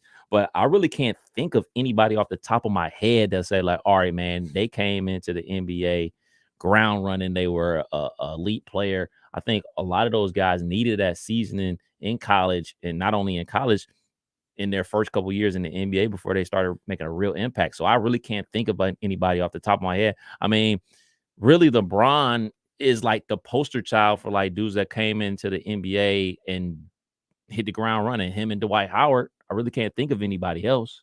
Yeah, I can't. You Because Kobe's and Kevin Garnett. Yeah, but like, you're right. They didn't take off. It's Yeah. not like Kobe was Kobe right off the bat. Kobe wasn't a starter until his second year. He was like the sixth man for the Lakers, which is a quality. I mean, in 1996, 1997, whenever his rookie year was, I mean, that was still kind of a new thing. Kevin Garnett wasn't a starter immediately for the T-Wolves, kind of getting his feet wet. So I really can't think of anybody else. I mean, Eddie Curry, Tyson Chandler, like Kwame Brown. I'm really at a loss for any straight out of high school impact players. Who else? Jermaine O'Neal. I mean, he sat on the bench for Portland his entire career, goes to the Pacers, all-star. Yep. And that I said this to one of my buddies. We're seeing that same situation with James Wiseman. See what happened with James Wiseman 3 years later? Now he's getting minutes for the Pistons. Oh, man, 20 and 10. What do you know? Was never going to get that 20 and 10 for the Warriors because he wasn't going to get that amount of playing time because they have different goals. They're not here to develop you. We're here to win championships. But he can go develop with the Pistons. So it's a tricky situation. You know, it's funny, back in Schlemmer and I, when we were doing the show, he would reference the Yankees all the time as that. Like, if you were, it was an honor to be drafted in Major League Baseball, but the Yankees is the one organization that you think you would love to go to. You don't want to be drafted by them because the Yankees, their goal is to we're not the Reds. We're not trying to develop a World Series team. We're trying to get enough prospects that would put together a nice package to use you to go get an actual talent. And that's the Warriors. They're like, well, that's what made that so unique. Everyone thought for sure they would trade that pick that year. That was the Obi Toppin draft. That, hey, they'll trade that, whatever. But Wiseman was just kind of in the way more than anything. Like, he needed reps to develop. But the Warriors are more of a fine, polished team. They're like, we can't afford to give you reps on the floor when we're trying to compete to win the championship. That's why, I mean, the Lakers have an all-star team that's not even theirs anymore. That if you brought every former Laker back, and they did bring D'Lo back, but you get D'Lo and you get Julius Randle and you get Ingram and you get Hartz, the guy in the Knicks right now who's taken off. You bring them back, the Lakers are a top 4 team in the Western Conference. But the Lakers didn't have time for them to develop. That's why I don't like the NBA has to figure something out. And I don't know what that is. We don't have time to get into that. But the one thing I do find interesting is these guys need time. Unfortunately, the NBA is like Major League Baseball. You draft somebody, you're not going to figure out who the hell they are until 3 or 4 years later. But the problem is teams are tanking to get that instant gratification. Right. That's what I find weird about basketball. You tank to get that instant gratification, but that instant gratification sometimes you don't experience until 3 or 4 years later down the road. That is why the free agency period is so big in the NBA, because that's the only way to improve your team drastically right away. The NFL, the draft coming up, the reason that's so big is because I could draft a guy that's going to help me win the Super Bowl this year. The NBA drafts a kid. Well, hopefully we're in position to contend 5 years from now. If not, you end up with James Wiseman on the Pistons, who is about to potentially take the league by storm. Right. That's the problem. Yeah, you were 100% correct about the James Wiseman situation. He was like we have to draft him because we're not going to draft LaMelo Ball because we have Steph Curry and Klay Thompson. So that's a no-go. I guess we'll draft him. And then the other thing that really hurt James Wiseman was his year-long suspension from Memphis. So he would lack a whole bunch of development at the college level too. So he was basically straight out of high school to the NBA. Technically, yeah. I mean, he did get that one game that he got to play in the league. That pissed everybody off. I'll never forget that. But oh my goodness. All right. Kiddo and Kev, 1410 ESPN Radio.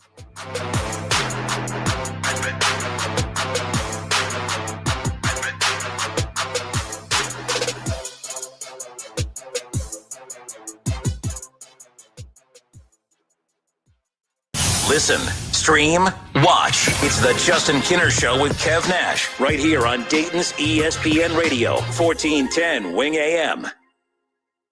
The final game of the tournament is here, and there is no better place to get in on the action than FanDuel, America's #1 sports book. That's because right now, FanDuel is giving new customers a no-sweat first bet up to $1,000. That's up to $1,000 back in bonus bets if your first bet does not win. Just go to FanDuel.com/Kinner, KINNER, and sign up today to claim your no-sweat first bet. Then you can wager on everything from the money line to point spreads to which team will be cutting down the net, all on an app that is safe, secure, and super easy to use. So don't miss your shot at a no-sweat first bet up to $1,000 when you join FanDuel today. Just go to FanDuel.com/Kinner to sign up. Make every moment more with FanDuel. You must be 21 and older and present in Ohio. First online, real money wager only, $10 deposit required. Refund issued as non-withdrawable bonus bets that expire in 14 days. Restrictions apply. See full terms at FanDuel.com/sportsbook. Gambling problem? Call 1-800-GAMBLER.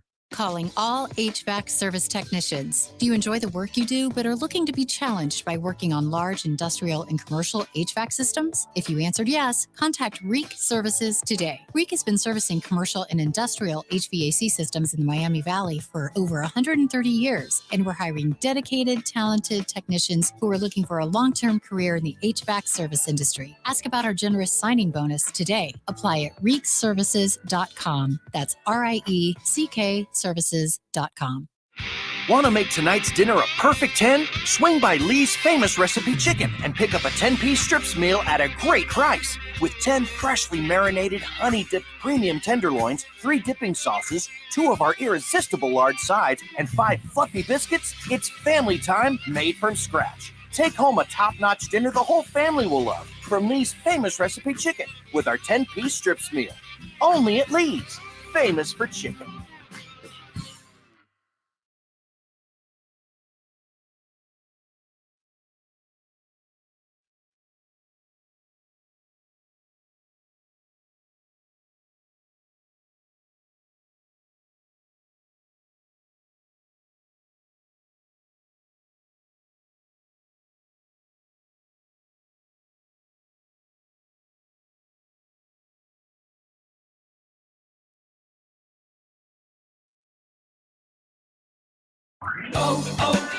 O'Reilly. Replace your worn-out wiper blades and see the road better with help from O'Reilly Auto Parts. Right now, save $10 on a pair of Trico Force wiper blades. O Rewards members get 4 times points and receive a $5 reward with purchase. Our professional parts people will even install your new wiper blades for free. Stop by O'Reilly Auto Parts or visit O'ReillyAuto.com. O'Reilly Auto Parts.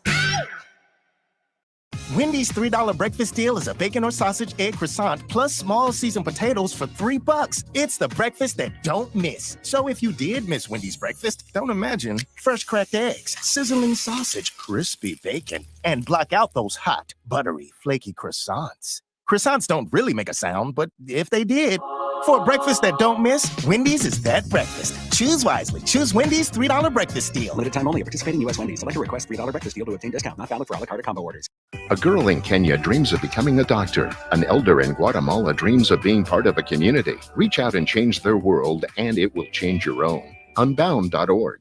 Hey, it's Max Kellerman, and you're listening to Dayton's ESPN Radio, 1410 WINGAM.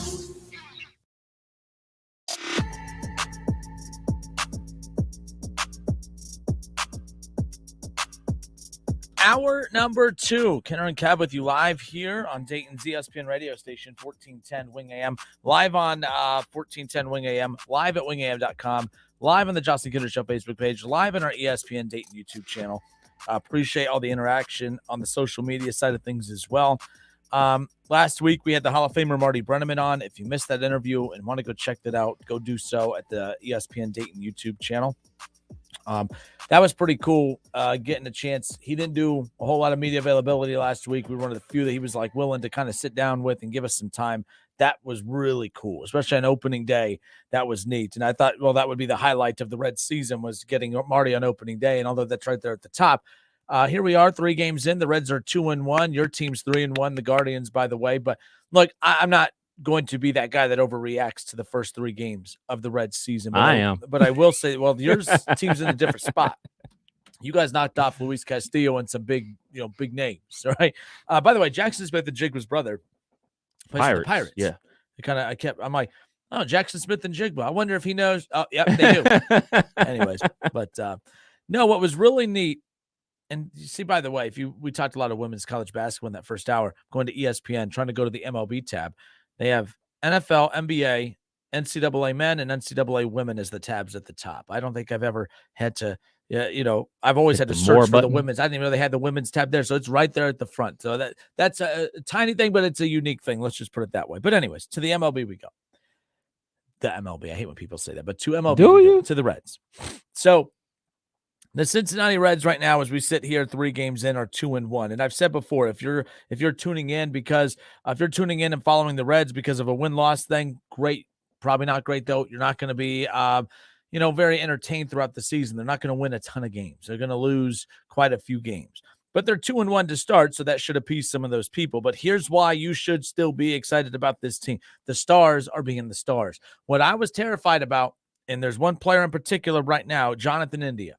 Jonathan India is tearing it up 3 games into the season. Now, it means nothing. 3 games in, you could have a bad 3-game stretch coming up against the Cubs, and that kind of washes it out.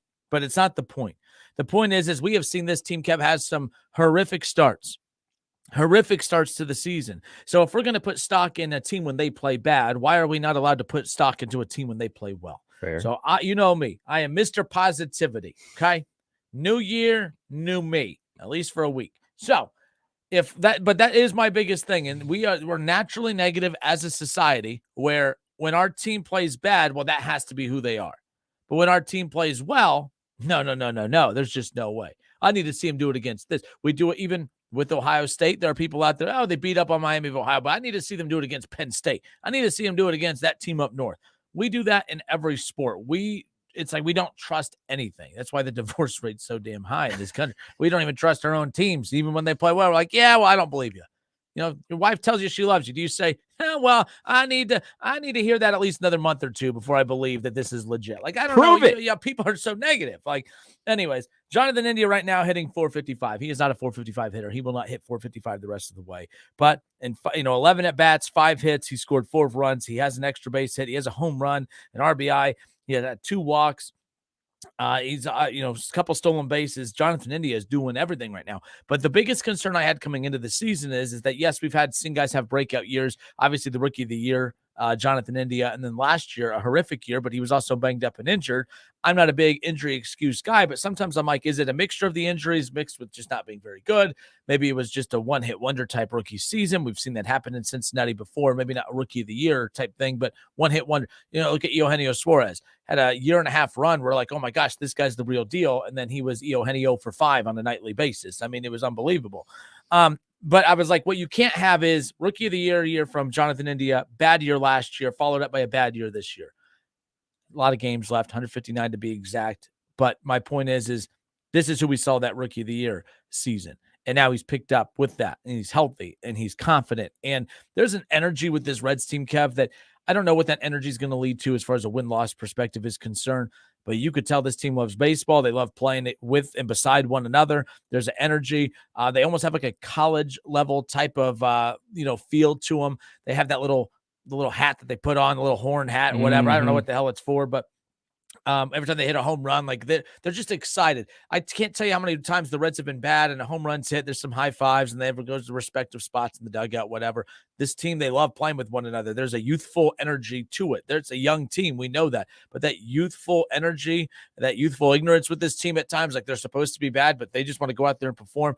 It's been very fun watching them in that opening series. So I'm not going to overreact. They took 2 or 3 from the defending World Series champion, the Braves, last year, and then would go on to win one of their next 22 or one of their next 19 games. So a lot of bad can start happening tonight as they have the Cubs in town for a 3-game series. But I do like that after a bad season last year, being told how bad they are, they could have come out with no energy, no excitement, no confidence. They were anything but not confident in that series against the Pirates. That speaks volumes to the leadership of the team, and that goes to the managers as well. Like, everybody knows how it is, and especially in the NFL where, like, all right, everybody starts out 0-0, and everybody thinks they have a chance to make a big splash that season. Same thing is in baseball.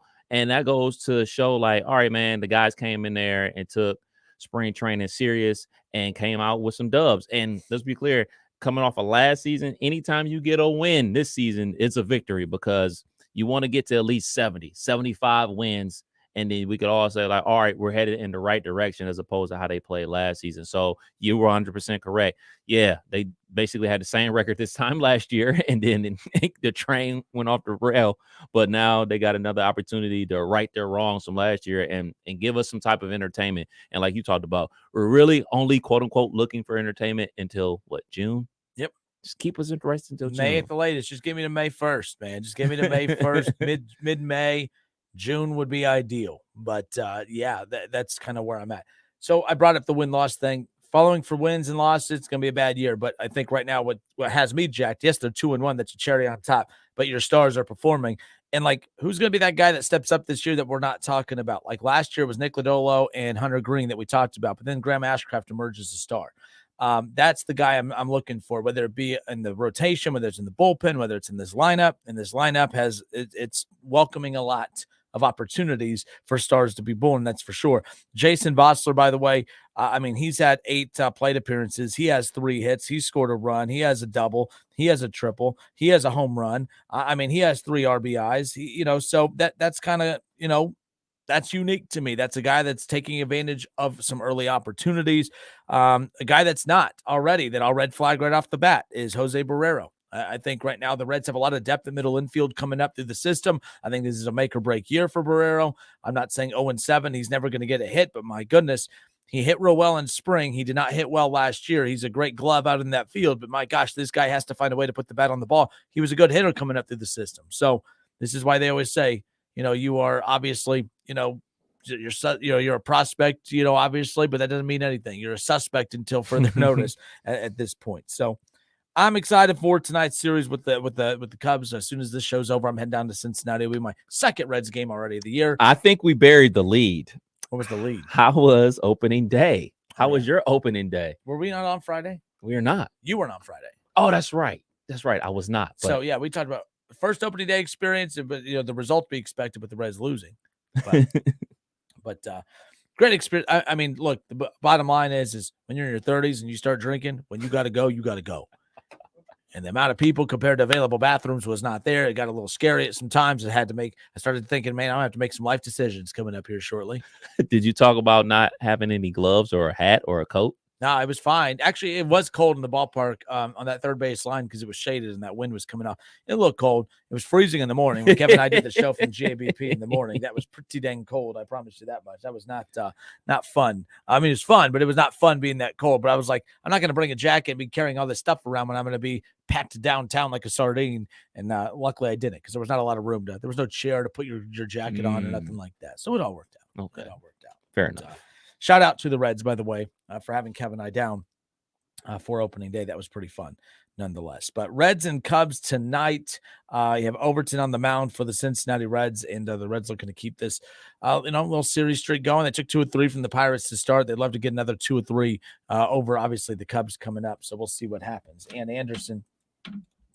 She says Reds have a good young team with great young pitching. If they can stay healthy, they may be able to contend if they can stay healthy. But we also have the Dragons. Yes, we'll talk about the Dragons. I'm going to be reaching out, getting Tom Nichols on this week. Nice. A little prospect report on the Dragons, of course, nonetheless. So keep that in mind. But yeah. So, okay, here's the fun part. So the one thing I did say, as far as the Cincinnati Reds were concerned, that, okay, if they are going to be a bad team this year, how are we going to find entertainment with this team?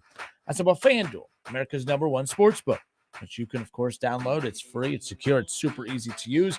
All you got to do is go to FanDuel.com/Kinner. FanDuel.com/Kinner, KINNER, and sign up and register your account. So there's that. Take advantage of that. But the Reds, I've had a ton of fun. I loved betting. You did a lot of betting for the NFL, correct? Yes. I've had a blast in the first 3 games with the Reds, and I'm up $62, by the way, off of a couple bonus bets, by the way. So I'm up 62. I love the in-game parlays for baseball. I am a huge fan of these. In fact, I have a parlay that I'm going to throw out to you now. Highly suggest you go and take advantage of this. I like this one right now. So an in-game parlay that I'm keeping my eye on for tonight that I've already placed a $10 wager on. Tyler Stevenson to hit a single. Tyler Stevenson to record an RBI. Connor Overton to record 4 strikeouts. And the Reds plus 2.5 runs scored. $10 wager gets you $77. Nice. The odds are plus 772. So check that out. Again, Tyler Stevenson to hit a single and to record an RBI. Connor Overton, 4+ strikeouts, and the Reds plus 2.5 runs scored tonight. Now, the interesting thing about this is, I'm not going to bet on the Reds. They're not going to win a lot of games this year. You don't have to bet on the Reds to win. That's my favorite thing about the in-game parlays. So go and take advantage of that. FanDuel.com/Kinner to register your new account if you haven't done so already. But yes, I'm having a blast betting on the games, especially following along throughout. You take that. So and I'm also going to admit something I was wrong on here. I thought it was kind of silly, these pace of play rules. Mm-hmm. I think it's been a little overblown. Like if the product is good and the content is good, I'm only 3 games in, Cav. I love it because it was something that I didn't realize I didn't like. Like, I wonder how many other things in life are like that, where I don't like it and don't even realize I don't like it. Like, people are like, yeah, like this show. So, no, but like with baseball, it is nice now. They're getting that ball back and they're just moving. You're going to have some longer innings, especially when you get some teams with bad pitchers, and they'll have extended innings. But overall, it's a half hour. The game is a half hour quicker than it used to be a year ago, just 3-4 games into the season. So that's pretty cool. But with the sports betting element, I'm watching the pitchers. I always try to include both pitchers in my in-game parlay, so that keeps me locked into the performances of both. Try to take a couple hitters from each team to include them in there. So I'm watching at-bats for both teams, following along. You add the pitch clock in there. The game's rolling. I've watched outside. Opening day, I was there for all 9 innings, of course, but I have watched every inning of the last 2 Reds games because of sports betting, because of the pace of play, all that stuff. I'm a huge fan of all the changes right now. That's for sure. What about the no shift in the bigger bases? Did you notice anything there yet? I'm just noticing, there's been a few hits that we've seen that maybe wouldn't have been hits a year ago, but that's a good thing. The bases thing, I don't think anyone's really noticing. If they never would have told us the bases were bigger, I don't think one fan out there would have paid attention, unless you're one of those people that, you bid on those, game use bases or whatever. I'm like, this thing's bigger than the last one. But I don't think anyone would have noticed the changes in those as far as that's concerned. You know how they were talking about having some of the analytics on the board? Do you still have folks keeping score on their own personal score sheet out there, like back in the day? Like, I don't see that. So I watched the Marty Brennaman documentary it's called How You Looking. And that's the one thing. So Kirk Herbstreit's in there, Urban Meyer, a lot of big names that are big, the 98 Degrees. What's the Lachey? Is that his name? So he's in the documentary. A lot of celebrities and just big names from the state of Ohio were in this documentary, just talking what the Reds meant to them. Every single one of them talked about what baseball meant to them growing up was, of course, keeping score, whether it's at the game or just always keeping the score, just at home listening to Marty and Joe on the radio. And I don't know of anyone that still does that, mainly because it's, you have so many other distractions and everything else going on. The scoreboard does it for you technically. But I guess that's something that people still, just for that sake of, oh man, the nostalgia of it, they still keep score or whatever. But no, I don't do that. I've never done that. Okay. So, all right. 518-1410, 518-1410. Reds fans, we're only 3 games in. There's no need to overreact, and I promise you I'm not doing that, but I'm not going to feel guilty for being excited for what we've seen here in the first 3 games. They've taken 2-1. Hunter Green obviously got rattled early, but still looked solid in the meantime. So there's that. So I like that. And then, of course, the fact that you have some of these other, the situation, Tyler Stevenson and Jonathan India look like stars. Alexis Diaz coming in, looking like a huge, big-time piece in that bullpen.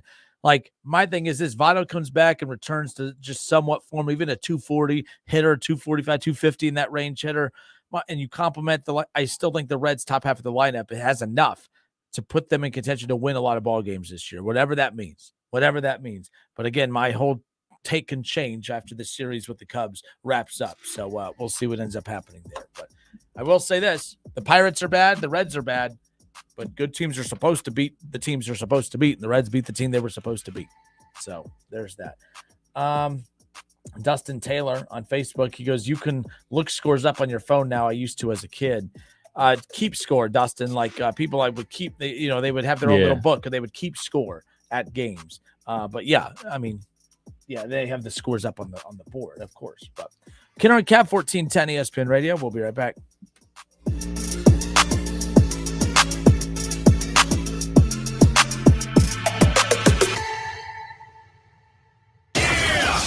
It's the Justin Kinner Show with Kev Nash on 1410 ESPN Radio. ESPN 1410 Wing AM weather. The forecast says increasing clouds, 52 tonight, chance of showers and 77 tomorrow, and then showers breezy and 78 on Wednesday. Rich Rent for 1410 ESPN Radio. The final game of the tournament is here, and there is no better place to get in on the action than FanDuel, America's #1 sports book. That's because right now, FanDuel is giving new customers a no-sweat first bet up to $1,000. That's up to $1,000 back in bonus bets if your first bet does not win. Just go to FanDuel.com/Kinner, KINNER, and sign up today to claim your no-sweat first bet. Then you can wager on everything from the money line to point spreads to which team will be cutting down the net, all on an app that is safe, secure, and super easy to use. So don't miss your shot at a no-sweat first bet up to $1,000 when you join FanDuel today. Just go to FanDuel.com/Kinner to sign up. Make every moment more with FanDuel. You must be 21 and older and present in Ohio. First online, real money wager only, $10 deposit required. Refund issued as non-withdrawable bonus bets that expire in 14 days. Restrictions apply. See full terms at FanDuel.com/sportsbook. Gambling problem? Call 1-800-GAMBLER. Baseball is back, and the push for the postseason is on for hockey and hoops. Make it all count this spring with Superbook Sports. Superbook Sports is the best wagering app around, with a direct line to experienced bookmakers behind the counter in Las Vegas. Plus, get a $250 bonus when you sign up, deposit, and wager in the same day. Don't let spring pass you by without winning money with Superbook Sports. Visit superbook.com for terms and conditions. Gambling problem? Call 1-800-589-9966. Calling all HVAC service technicians. Have you chosen to forgo health insurance because the premiums are too high with your current employer? Did you know that REEC covers 100% of your health insurance for you and your family? Not only that, we also offer a great pension plan and generous signing bonus. Contact REEC Services today. We're hiring dedicated, talented technicians who are looking for a long-term career in the HVAC service industry. Apply today at reekservices.com. That's RIECK services.com. Imagine it's the last ride, but your symptoms of irritable bowel syndrome with constipation, or IBS-C, are taking you for a ride. What should you do? Keep managing your constipation with belly pain the same old way? Or try getting ahead of your symptoms by talking to your doctor about treating it with Linzess, linaclotide. Linzess is a prescription medicine that treats IBS-C in adults. It's not a laxative. It's a once-daily pill that helps you get ahead of your symptoms. It's proven to help you have more frequent and complete bowel movements and helps relieve overall abdominal symptoms, belly pain, discomfort, and bloating. These symptoms were studied in combination, not individually. Do not give Linzess to children less than 2. It may harm them. Do not take Linzess if you have a bowel blockage. Get immediate help if you develop unusual or severe stomach pain, especially with bloody or black stools. The most common side effect is diarrhea, sometimes severe. If it's severe, stop taking Linzess and call your doctor right away. Other side effects include gas, stomach area pain, and swelling. Imagine, what could relief from IBS-C mean for you? Talk to your doctor and say yes to Linzess. Learn more at linzess.com or call 1-800-LINZESS. Sponsored by Abbey and Ironwood Pharmaceuticals. Get 11% off everything at Menards. Dutch Boy has the best paints at the best prices. Pick out the perfect color. We offer free custom color matching and tinting to create thousands of color options. With Dutch Boy's easy opening, smooth pouring container, transforming your home has never been easier. A gallon of DuraClean interior flat paint is $21.97 after 11% rebate. Good through April 9th. Savings are mail-in rebate. Some exclusions apply. See store for details. Save big money at Menards. With over 15 years of experience as your local lawn health provider, Lawn Plus knows what it takes to provide a thick, healthy lawn. We offer fertilization and weed control programs, aeration and seeding, as the best defense against weeds is a thick turf. If your current lawn care company is providing 6 to 8 applications, that is far too many. We offer the highest quality products and service to get the best results in just 4 applications a year. Call us today at 937-839-LAWN, and remember, if you give a weed an inch, it'll take a yard.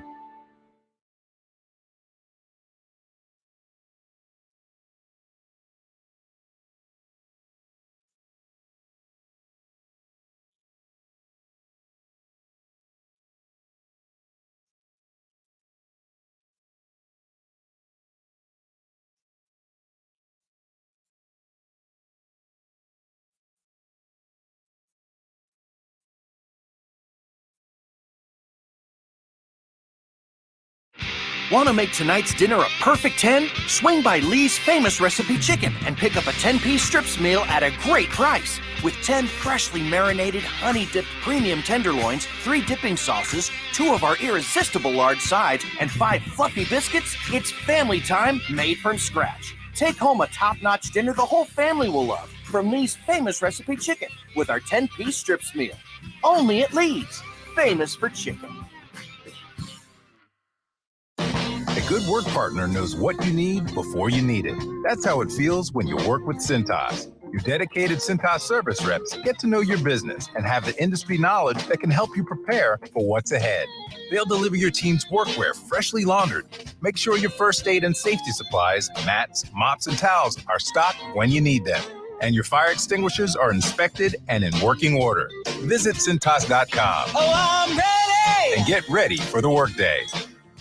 If you own a small business, you've probably been hearing a lot about the ERC, how it's worth up to $26,000 per employee, how easy it is, you know the spiel. So why am I still talking to you about it now? Because many of you still haven't filed a claim, but Innovation Refunds can help you close the book on this thing. They're backed by one of those big CPA firms the corporations use, so they can determine once and for all if your business qualifies. And it's free to find out. Go to innovationrefunds.com. That's innovationrefunds.com. A girl in Kenya dreams of becoming a doctor. An elder in Guatemala dreams of being part of a community. Reach out and change their world, and it will change your own. Unbound.org. Hey everybody, it's Stephen A. Smith, and everyone knows my feelings on Cowboys fans. But really, Justin Kenner, you're a Cowboys fan and a Browns fan? Good Lord have mercy. I don't know what the hell to do with y'all. I really don't. It's the Justin Kenner Show with Kev Nash. Weekdays from 3 to 6 p.m. on 1410 ESPN Radio.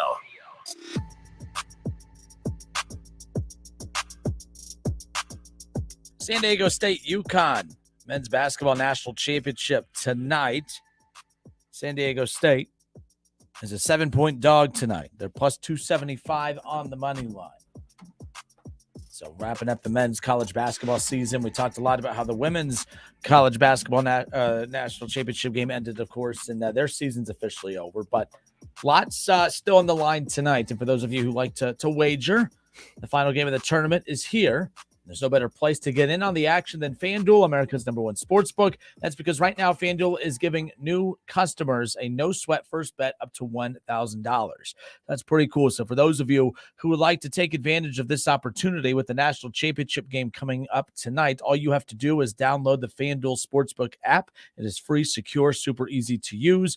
And new customers, okay, will have a chance to get a no-sweat. I don't have a chance. New customers will get a no-sweat first bet up to $1,000. Just go to FanDuel.com/Kinner, KINNER, and sign up today to claim your no sweat first bet. Then you can wager on everything. You'll have the money line. You have the point spreads. Which team, just straight up, which team is going to be cutting down the net when it's all said and done coming up here later on tonight. All on an app that is safe, secure, super easy to use. So don't miss your shot at a no sweat first bet up to $1,000 when you join FanDuel today. FanDuel.com/Kinner. That's where you'll sign up. Make every moment more with FanDuel. You must be 21 and older and present in Ohio. First online real money wager only. $10 deposit required. A refund will be issued as a non-withdrawable bonus bet that will expire in 14 days. Restrictions apply. See full terms at FanDuel.com/sportsbook. Gambling problem? Call 1-800-GAMBLER. Bro, I know you got something to say. I'm about to totally derail you because something just popped in my head. I'm sorry. No, let's roll. What you got? So I was thinking about this the other day. Women's Final Four is on Friday night. It was in Dallas. Houston. It was in Dallas. Men's is in Houston. So that was on Saturday. And then obviously championship game in Dallas on Sunday. And then the men's. Why aren't they all in the same city? Because if you're going to have the women's game on a Friday and then the men's game on a Saturday, championship game for the women on Sunday and the men's championship on Monday, wouldn't it be like cool to have basically one city as the destination for all of college basketball? Think about it. Like if the national championship, Final Four, or whatever, was in Indianapolis, and let's just say, all right, the men's games are at the football stadium. I forget what they call it. I was going to call it the RCA Dome, but I know that's not it. That's the old one. Wherever the Colts play. And then where the Pacers play is where the women's national championship game and Final Four would be. So it's like, oh, hey, you're getting fan bases from 4 different places. Well, 8 different schools coming to one city, like to be a one-stop shop for basketball for that entire weekend. I don't know why I just thought of that, but I didn't see what you thought about that. I mean, I like the concept of it, but my fear would be this. If you asked me a year ago, I'd say, yes, that makes all the sense in the world. One-stop shop, college basketball, national championships, both men and women's college basketball. What's the biggest complaint about women's sports is, well, they're tired of taking the back seat to men's sports. So if you combine those, the women's tournament this year is better than the men's. No questions asked. Yes. Like, I don't care what happens tonight. It could be a quadruple overtime buzzer beater, half or full court heave to win it all. Great finish. Fantastic. It still will not make the men's tournament better than the women's tournament this year.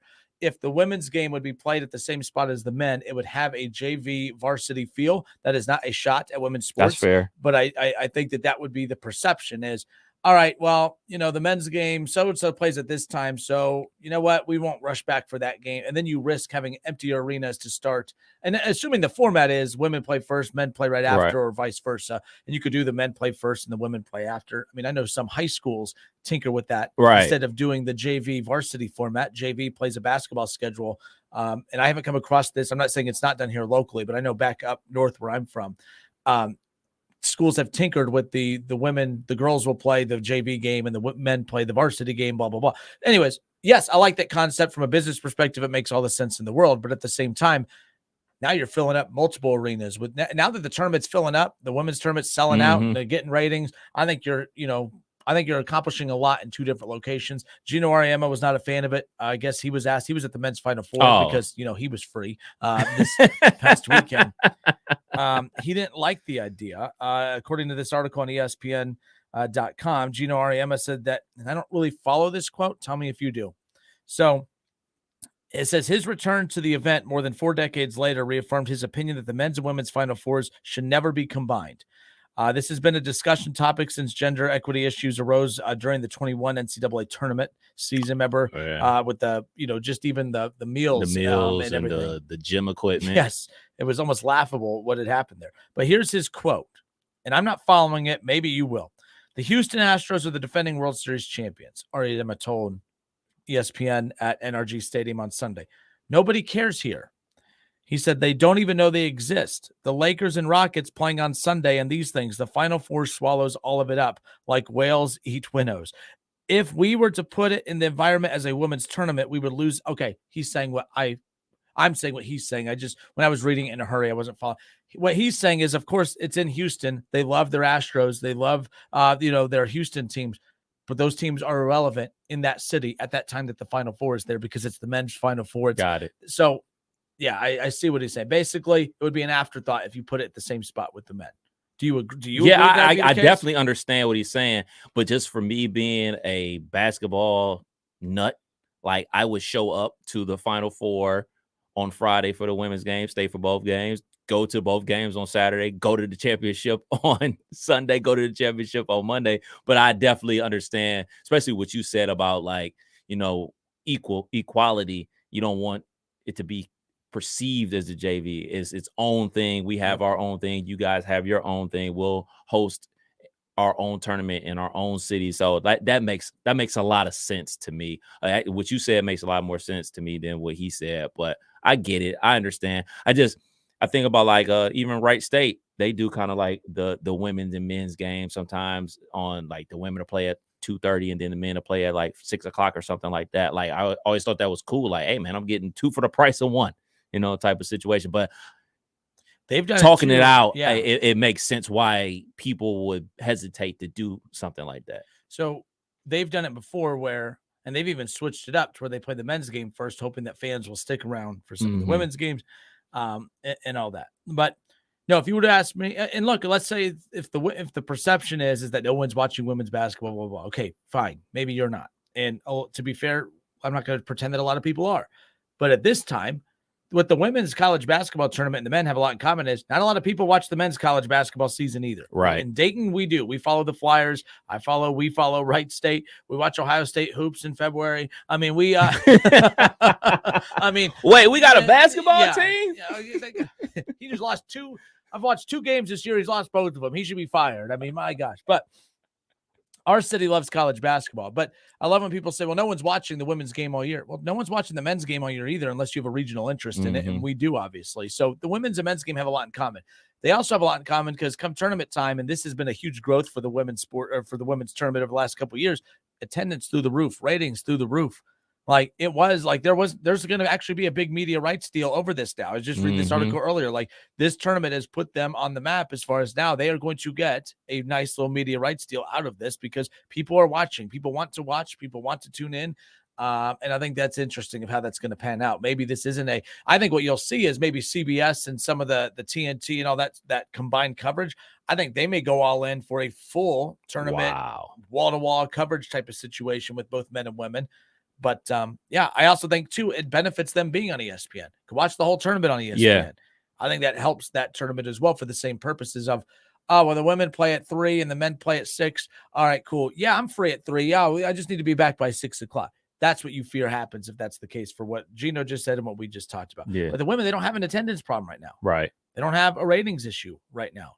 So if they did have that, I would say, yes, take advantage of the traffic at men's tournament games to bleed into the women's tournament games, but that's not the case. So yeah, that makes a lot of sense. And the bidding war, I hope ESPN steps to the plate and keeps the women's games because, like you said, they're all on the ESPN family of networks. And we talked about this before about how when ESPN owns a property, they're going to push it. You know what I'm saying? So like there's definitely correlation between the talent and the level of basketball being played at the women's level. But there's also, hey man, we have this property. We kind of have to push it. We have to kind of like talk about it. We're not about to just bury it. It's on our own network. We have to talk about it. So I think the game gets more exposure that way as well. So I hope it stays on ESPN. Kenner Cap 1410 ESPN Radio. Someone asked, I think me and you were talking earlier about the why was the national championship game at 3:30? I didn't mind it at 3:30. But you talked about the networks. ESPN has a higher investment into Major League Baseball. Sunday Night Baseball that's their marquee. Right. Last night, Sunday Night Baseball was the Rangers, and I already forgot who the heck they played. That's my bad. That's how big of a deal it is. So, but Sunday Night Baseball, they have that contract. That's a big-time deal that they have. Of course, that's going to take priority. But I also don't think it was a problem being at 3:30. But I do think if it wasn't for Sunday Night Baseball, that's probably a night game. Is my assumption. And the game's been at night before. It hasn't always been a Sunday. 7 or 7:30 most of the time. Yeah, nonetheless. Kenner Cap 1410 ESPN Radio. John Coy on Facebook says, I read a stat today that the women's finals had more viewers than any NBA game so far this year. Wouldn't be surprised. I've come across that too. They've used a couple of the highest rated NBA games throughout the season. There's been multiple women's tournament games that have surpassed that. Nice. So, and they've drawn more of a rating than the men's tournament games have too. So, is this a trend or is this something that's here to, continue build upon? We'll only find out next March. That's for sure. But It's been a fun tournament, that's for sure. Kenner and Cav, 1410 ESPN Radio. We went an hour and 41 minutes without talking any NFL. But there's a big-time wide receiver that is going to potentially be cut. What does that mean for the Browns and some other teams who might want to add this particular individual? And then there's another name, one of the biggest names out there as a wide receiver, that said he really wanted to play for the Cleveland Browns. He wanted to play with Deshaun Watson. I just like to use this to brag. That's all. We'll be right back. Kenner and Cav, 1410 ESPN Radio. It's the Justin Kinner Show with Kev Nash on 1410 ESPN Radio. The final game of the tournament is here, and there is no better place to get in on the action than FanDuel, America's #1 sports book. That's because right now, FanDuel is giving new customers a no-sweat first bet up to $1,000. That's up to $1,000 back in bonus bets if your first bet does not win. Just go to FanDuel.com/Kinner, Kinner, and sign up today to claim your no-sweat first bet. Then you can wager on everything from the money line to point spreads to which team will be cutting down the net, all on an app that is safe, secure, and super easy to use. So don't miss your shot at a no-sweat first bet up to $1,000 when you join FanDuel today. Just go to FanDuel.com/Kinner to sign up. Make every moment more with FanDuel. You must be 21 and older and present in Ohio. First online, real money wager only, $10 deposit required. Refund issued as non-withdrawable bonus bets that expire in 14 days. Restrictions apply. See full terms at FanDuel.com/sportsbook. Gambling problem? Call 1-800-GAMBLER. I am James, Senior Apparel Designer, and this is Behind the Design with Hawks. Hawks is your classic workwear brand. It's designed for those guys that are on the job site. Just driven performance, just rugged and comfortable. Thinking of durability, everything is either double, triple stitched, bar tacked. It's build durable. It's going to perform. It's going to move with you. It's going to have everything that you need in a product. Hawks, only at Boot Barn. Without the ones like you, who work tirelessly to keep things running, everything would suddenly stop. Hospitals, factories, schools, and power plants, they all depend on you. No matter the weather, emergency, or time of day, you're the ones who get it done. At Grainger, we're here for you with professional-grade industrial supplies. Count on real-time product availability and fast delivery. Call, click Grainger.com, or just stop by. Grainger, for the ones who get it done. For adults with moderate to severe plaque psoriasis who are candidates for systemic or phototherapy, now there's Skyrizi, Risankizumab Riza, a prescription-only 150 milligram injection. With Skyrizi, 3 out of 4 people achieve 90% clear skin at 4 months, and Skyrizi is just 4 doses a year after 2 starter doses. Nothing and me go hand in hand. Nothing on my skin, that's my new plan. Nothing is every day. Don't use if allergic to Skyrizi. Serious allergic reactions and an increased risk of infections or a lower ability to fight them may occur. Before treatment, your doctor should check for infection and tuberculosis. Tell your doctor if you have an infection or symptoms, such as fever, sweats, chills, muscle aches, or cough, or if you plan to or recently received a vaccine. With Skyrizi, you could achieve 90% clearer skin. Ask your doctor about the #1 dermatologist-prescribed biologic in psoriasis and visit Skyrizi.com or call 1-866-SKYRIZI to learn more. By now, you should know Audio Etc. has all the same sales and deals on TVs and projectors as everyone else. But did you know we also have some of the world's best hi-fi? Hi, this is Kirby from Audio Etc. And we do have some of the best home theater, high-fidelity gear on the planet. Not only do we have your favorite brands like Clip speakers and SVS subwoofers, but audiophile greats from Bowers & Wilkins, Kef, NAD, Marantz, Cambridge, Mark Levinson, and plenty of vinyl and tube gear. Plus exotics you only see in the magazines. Stop by today and visit Audio Etc.'s crazy cool showroom and see and audition the best audio and video it has to offer. While you're in, check out our huge selection of pre-owned vintage gear. A great way to afford great gear otherwise out of reach, or revisit old classics. Audio Etc. Sound advice you can trust. Audio Etc. 551 Congress Park Drive at the corner of Paragon in Centerville, or call 434-9770. Audio Etc.'s crazy cool showroom. Cordell Transportation is now hiring Class A CDL drivers. Excellent pay, benefits, and a $5,000 sign-on bonus. Apply today. Online at CordellTransportation.com. Driven to succeed. If you have joint pain and they're telling you surgery is your best option, Please stop what you're doing and call QC Kinetics. Hey, it's Keith Byers. The folks at QC Kinetics use the latest, most advanced regenerative treatment to bring lasting pain relief the natural way. Regenerative medicine harnesses your own body's healing agents to restore and repair damaged tissue in your knees, your hips, shoulder, and back. The precision treatments are done in the office with no drugs and no downtime. QC Kinetics has hundreds of clinics all over America and thousands of satisfied patients. If your joints are aching from arthritis or injury, look beyond steroids and surgery and discover the amazing possibility with regenerative medicine. Especially this time of the year, you need to be living life to the fullest and doing the stuff you love to do. If you can get relief and avoid going under the knife, doesn't it make sense to check it out? Call QC Kinetics now, 937-936-0325. It's a free consultation. That's 937-936-0325. Do you have heart failure and often hear, "Those stomach issues ruined your birthday"? "You're too tired to play catch, Grandpa." Sweetie, you haven't touched your tools since the carpal tunnel syndrome diagnosis. if these seemingly unrelated symptoms sound familiar, talk to your cardiologist. Ask about transthyretin amyloid cardiomyopathy, or ATTR-CM, a rare and underdiagnosed disease that gets worse over time. Learn more at connecttoyourheart.com. That's connecttoyourheart.com. Sponsored by Pfizer. You know, I grew up hearing that women are bad with money. But like many of you, I spent years paying bills, managing checking accounts, and taking care of my family. So turns out women are pretty good with money after all. And now I'm taking control of my financial future by saving for retirement. It's never too late to start, and there's a great website to help you. Check out WeSaySaveIt.org and jumpstart your retirement savings on your budget and your timeline. That's WeSaySaveIt.org. Brought to you by AARP and the Ad Council. Are you starting to question your gambling or the actions of someone you love? It may be time to talk to someone who understands. Call the Problem Gambling Helpline today and talk to a trained specialist. There's no judgment and no commitment. Plus, it's completely free and confidential. We're here for you. You are not alone. And remember, We all have the power to change with the Problem Gambling Helpline of Ohio. Make the call today. Call the Problem Gambling Helpline of Ohio at 1-800-589-9966. Contact Ohio 811 before you dig. Ohio811.org will notify the utilities to mark underground lines. Dominion Energy of Ohio, CenterPoint Energy, Duke Energy, and Columbia Gas remind you to know what's below.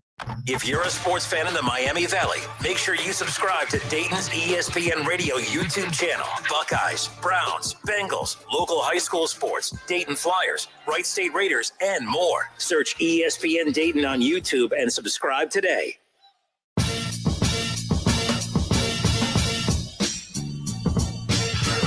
All right, everybody, we are back. I'm Justin Kinner with you here on Dayton's ESPN radio station, 1410 Wing AM. I hope everybody had a great weekend. Happy Monday. To recap, we opened up the show, of course. We talked about the national championship game for women's basketball yesterday. LSU winning by double digits, taking care of Iowa and Caitlin Clark, of course. But the game itself, you know, me and Kev talked about this a little bit ago. Every time this type of stuff happens, we say, well, we should be talking about the great performances of so-and-so. And I think that, you know, and I completely get that. There's a lot of great performances in that women's national championship game, but how many national championships? There's been great women's national championships in the past that we don't sit there and talk about the great performances of the individuals there.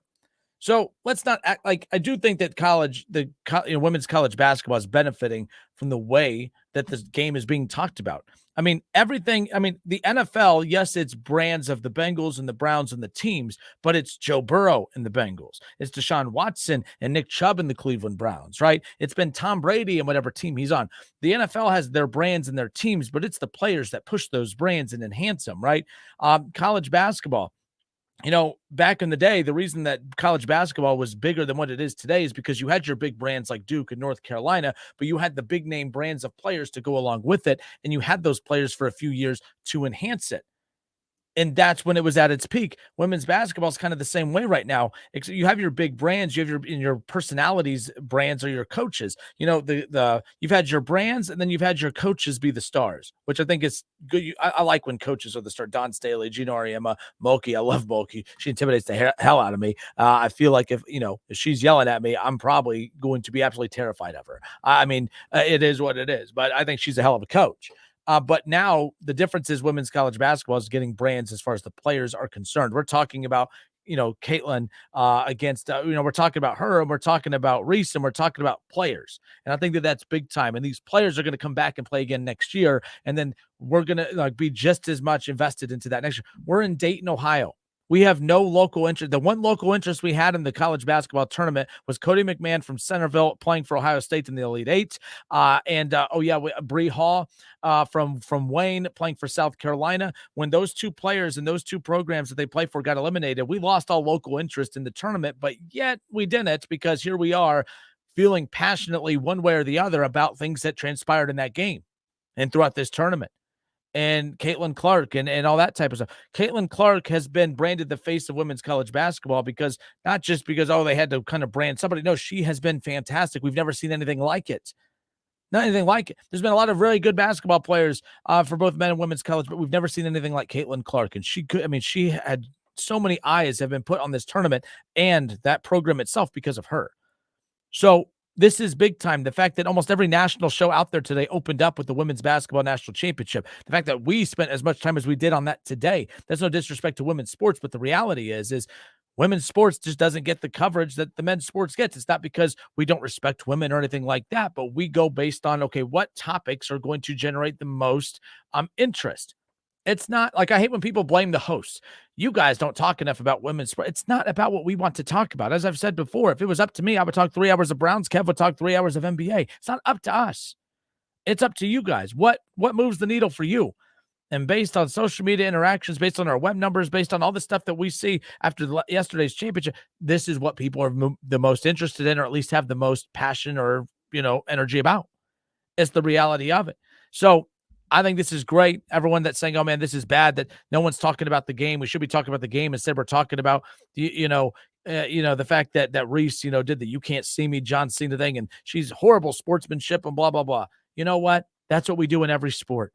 How many times in the NBA this year is it being talked about Dylan Brooks just being classified as a dirty player because he's constantly just trying to agitate his opponents? Well, people say, well, how come women can't talk trash, but the men can? First of all, you can do whatever the hell you want. Secondly, we're actually holding Reece to the same standard we do the male players. We don't like the Draymond Greens. We don't like the Dylan Brookses of the world. And if you want to make this about race, we didn't like the JJ Redicks of the world. We don't like the Grayson Allens of the world. We don't like the white players who are very cocky either. Like, I know we want to go there and make it about race. We want to go there and make it about gender inequality. And those things exist, and they should be brought to the forefront when they're there. But I don't think that's what this is. People aren't mad at Reece because, it's race and that we don't like that a black player is acting that way and a black female player on top of that. Although there are people out there who may feel that way. I'm definitely not one of them. And I hate that I have to even put out a disclaimer every time I have to have an opinion about something that might be construed as that, because social media, if you think this way, you are this. You're a racist if you think this. You're sexist if you think this. No, that's not what this is at all. If you want to ask me why I had a problem with what Reece did yesterday, it was the fact that hers was more personal. It was more sought out. It was more it just seemed more personal with Caitlin Clark. Caitlin Clark hits a three. She does the "you can't see me," whoever's guarding or whatever. Caitlin Clark's not heading into a game saying, I'm going to talk trash to that player over there. And you know what? Even if she did, it wouldn't bother me a bit. But this is the problem that I'm getting tired of, is people saying, how come Caitlin Clark could do it and she can't do it? They're not the same thing. Caitlin Clark doing the "you can't see me" and doing the stuff that she does, it's within the natural flow of a game, and she's getting a lot of trash talk sent to her way as well. Well, Reece, Angel Reece, the same thing with her. She went into that game. She was talking smack. By the way, they shut Iowa down. They didn't shut Caitlin Clark down. She dropped 30 on them. She dropped 30 on LSU. She did her part. So doing the whole "you can't see me," you pointing at the finger. Oh, how come Joe Burrow, when they won his national championship with LSU, he was pointing at the ring? Was Joe Burrow chasing the different players around on the opposing team, pointing at his finger, yelling in their face? No, he wasn't. Oh, and Ndamukong Suh, when they won the Super Bowl, they were, when they beat the Bengals, he was pointing at his finger. Was he chasing around Joe Burrow? And was he chasing around T. Higgins and Tyler Boyd and Jamar Chase, pointing at his championship finger, saying, look at the ring? No, he wasn't. But that's what Reece was doing. She was chasing down Caitlin Clark, trying to get a reaction. That's the problem I had with it. It was personal. She was trying to get a reaction. And then she gets the reaction, and everyone wants to say, oh, how come whenever she does it, it's a problem, but when Caitlin Clark does it? Because, and by the way, there are people that don't like that Caitlin Clark do it either. But Caitlin Clark is not trying to chase players around the floor with a personal vendetta against them. That's where this is coming from. Reece was talking before. And I also don't understand how LSU took offense. Since when did LSU care about South Carolina? Oh, I had a problem that she was being disrespectful to the girls on the South Carolina team. So this is payback for that. What do you care?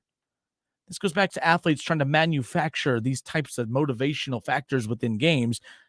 When winning's not enough, I have to make it like personal because, oh, she doesn't like me. She doesn't, whatever. It is what it is. Bottom line is, regardless of your opinion on it, it was great for the sport. It was great for college athletics as a whole, male or female sports. It was a big time deal for women's college basketball yesterday.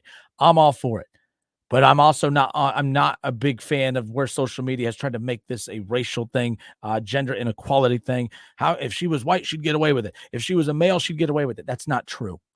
We went through a list of names earlier that have been cocky, that have been arrogant, that have been confident, that have been whatever the hell you want to describe it as, that technically get a lot of backlash as well.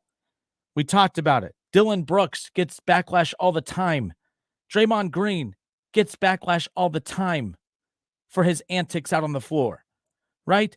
Grayson Allen gets backlash and he gets punished all the time for his antics. That's just the reality of it.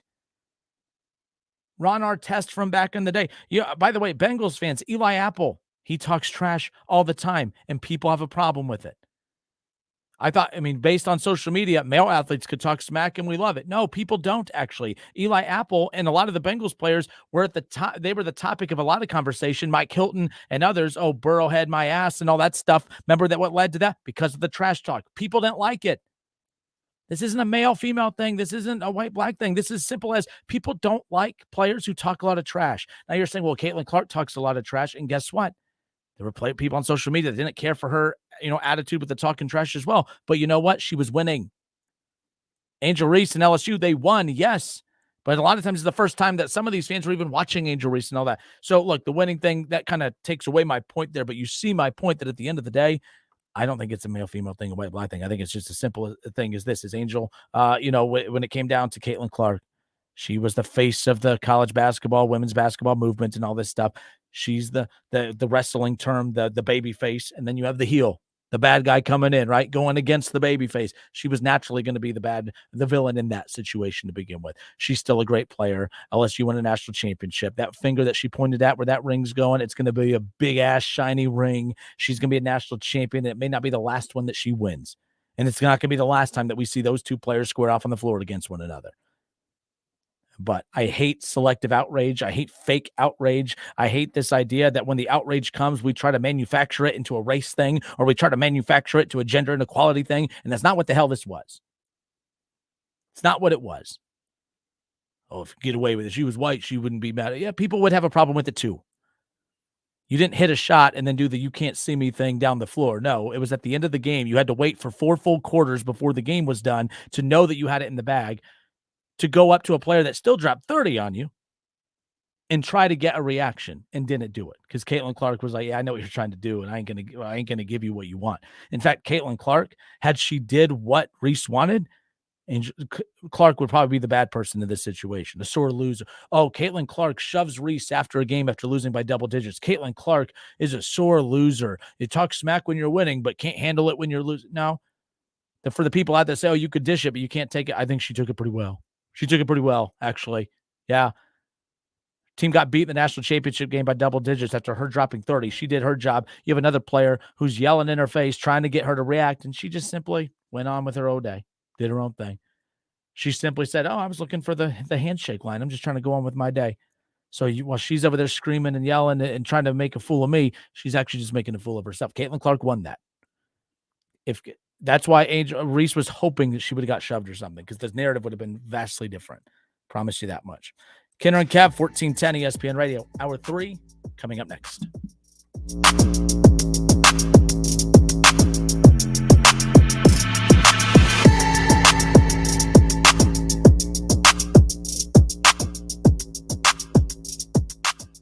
It's the Justin Kenner Show with Kev Nash. Justin, you're awesome, baby. Right here on 1410 ESPN Radio.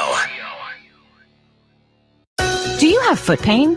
Foot pain is not normal, regardless of your age or job. Podiatric physicians are the most qualified doctors to care for your feet and can provide important foot care solutions or shoe inserts to better manage foot pain. Ohio Foot and Ankle Medical Association podiatric physicians are located throughout the state and are dedicated to providing the highest quality foot and ankle care. We've been serving the profession and the public for over 100 years. To find a member of the Ohio Foot and Ankle Medical Association near you, visit associationsadvanceohio.com. Are you involved with a school or charitable fundraiser that holds an auction, bid and buy booth, or a raffle to raise money? Many of the most popular items at auctions or booths are autographed sports memorabilia.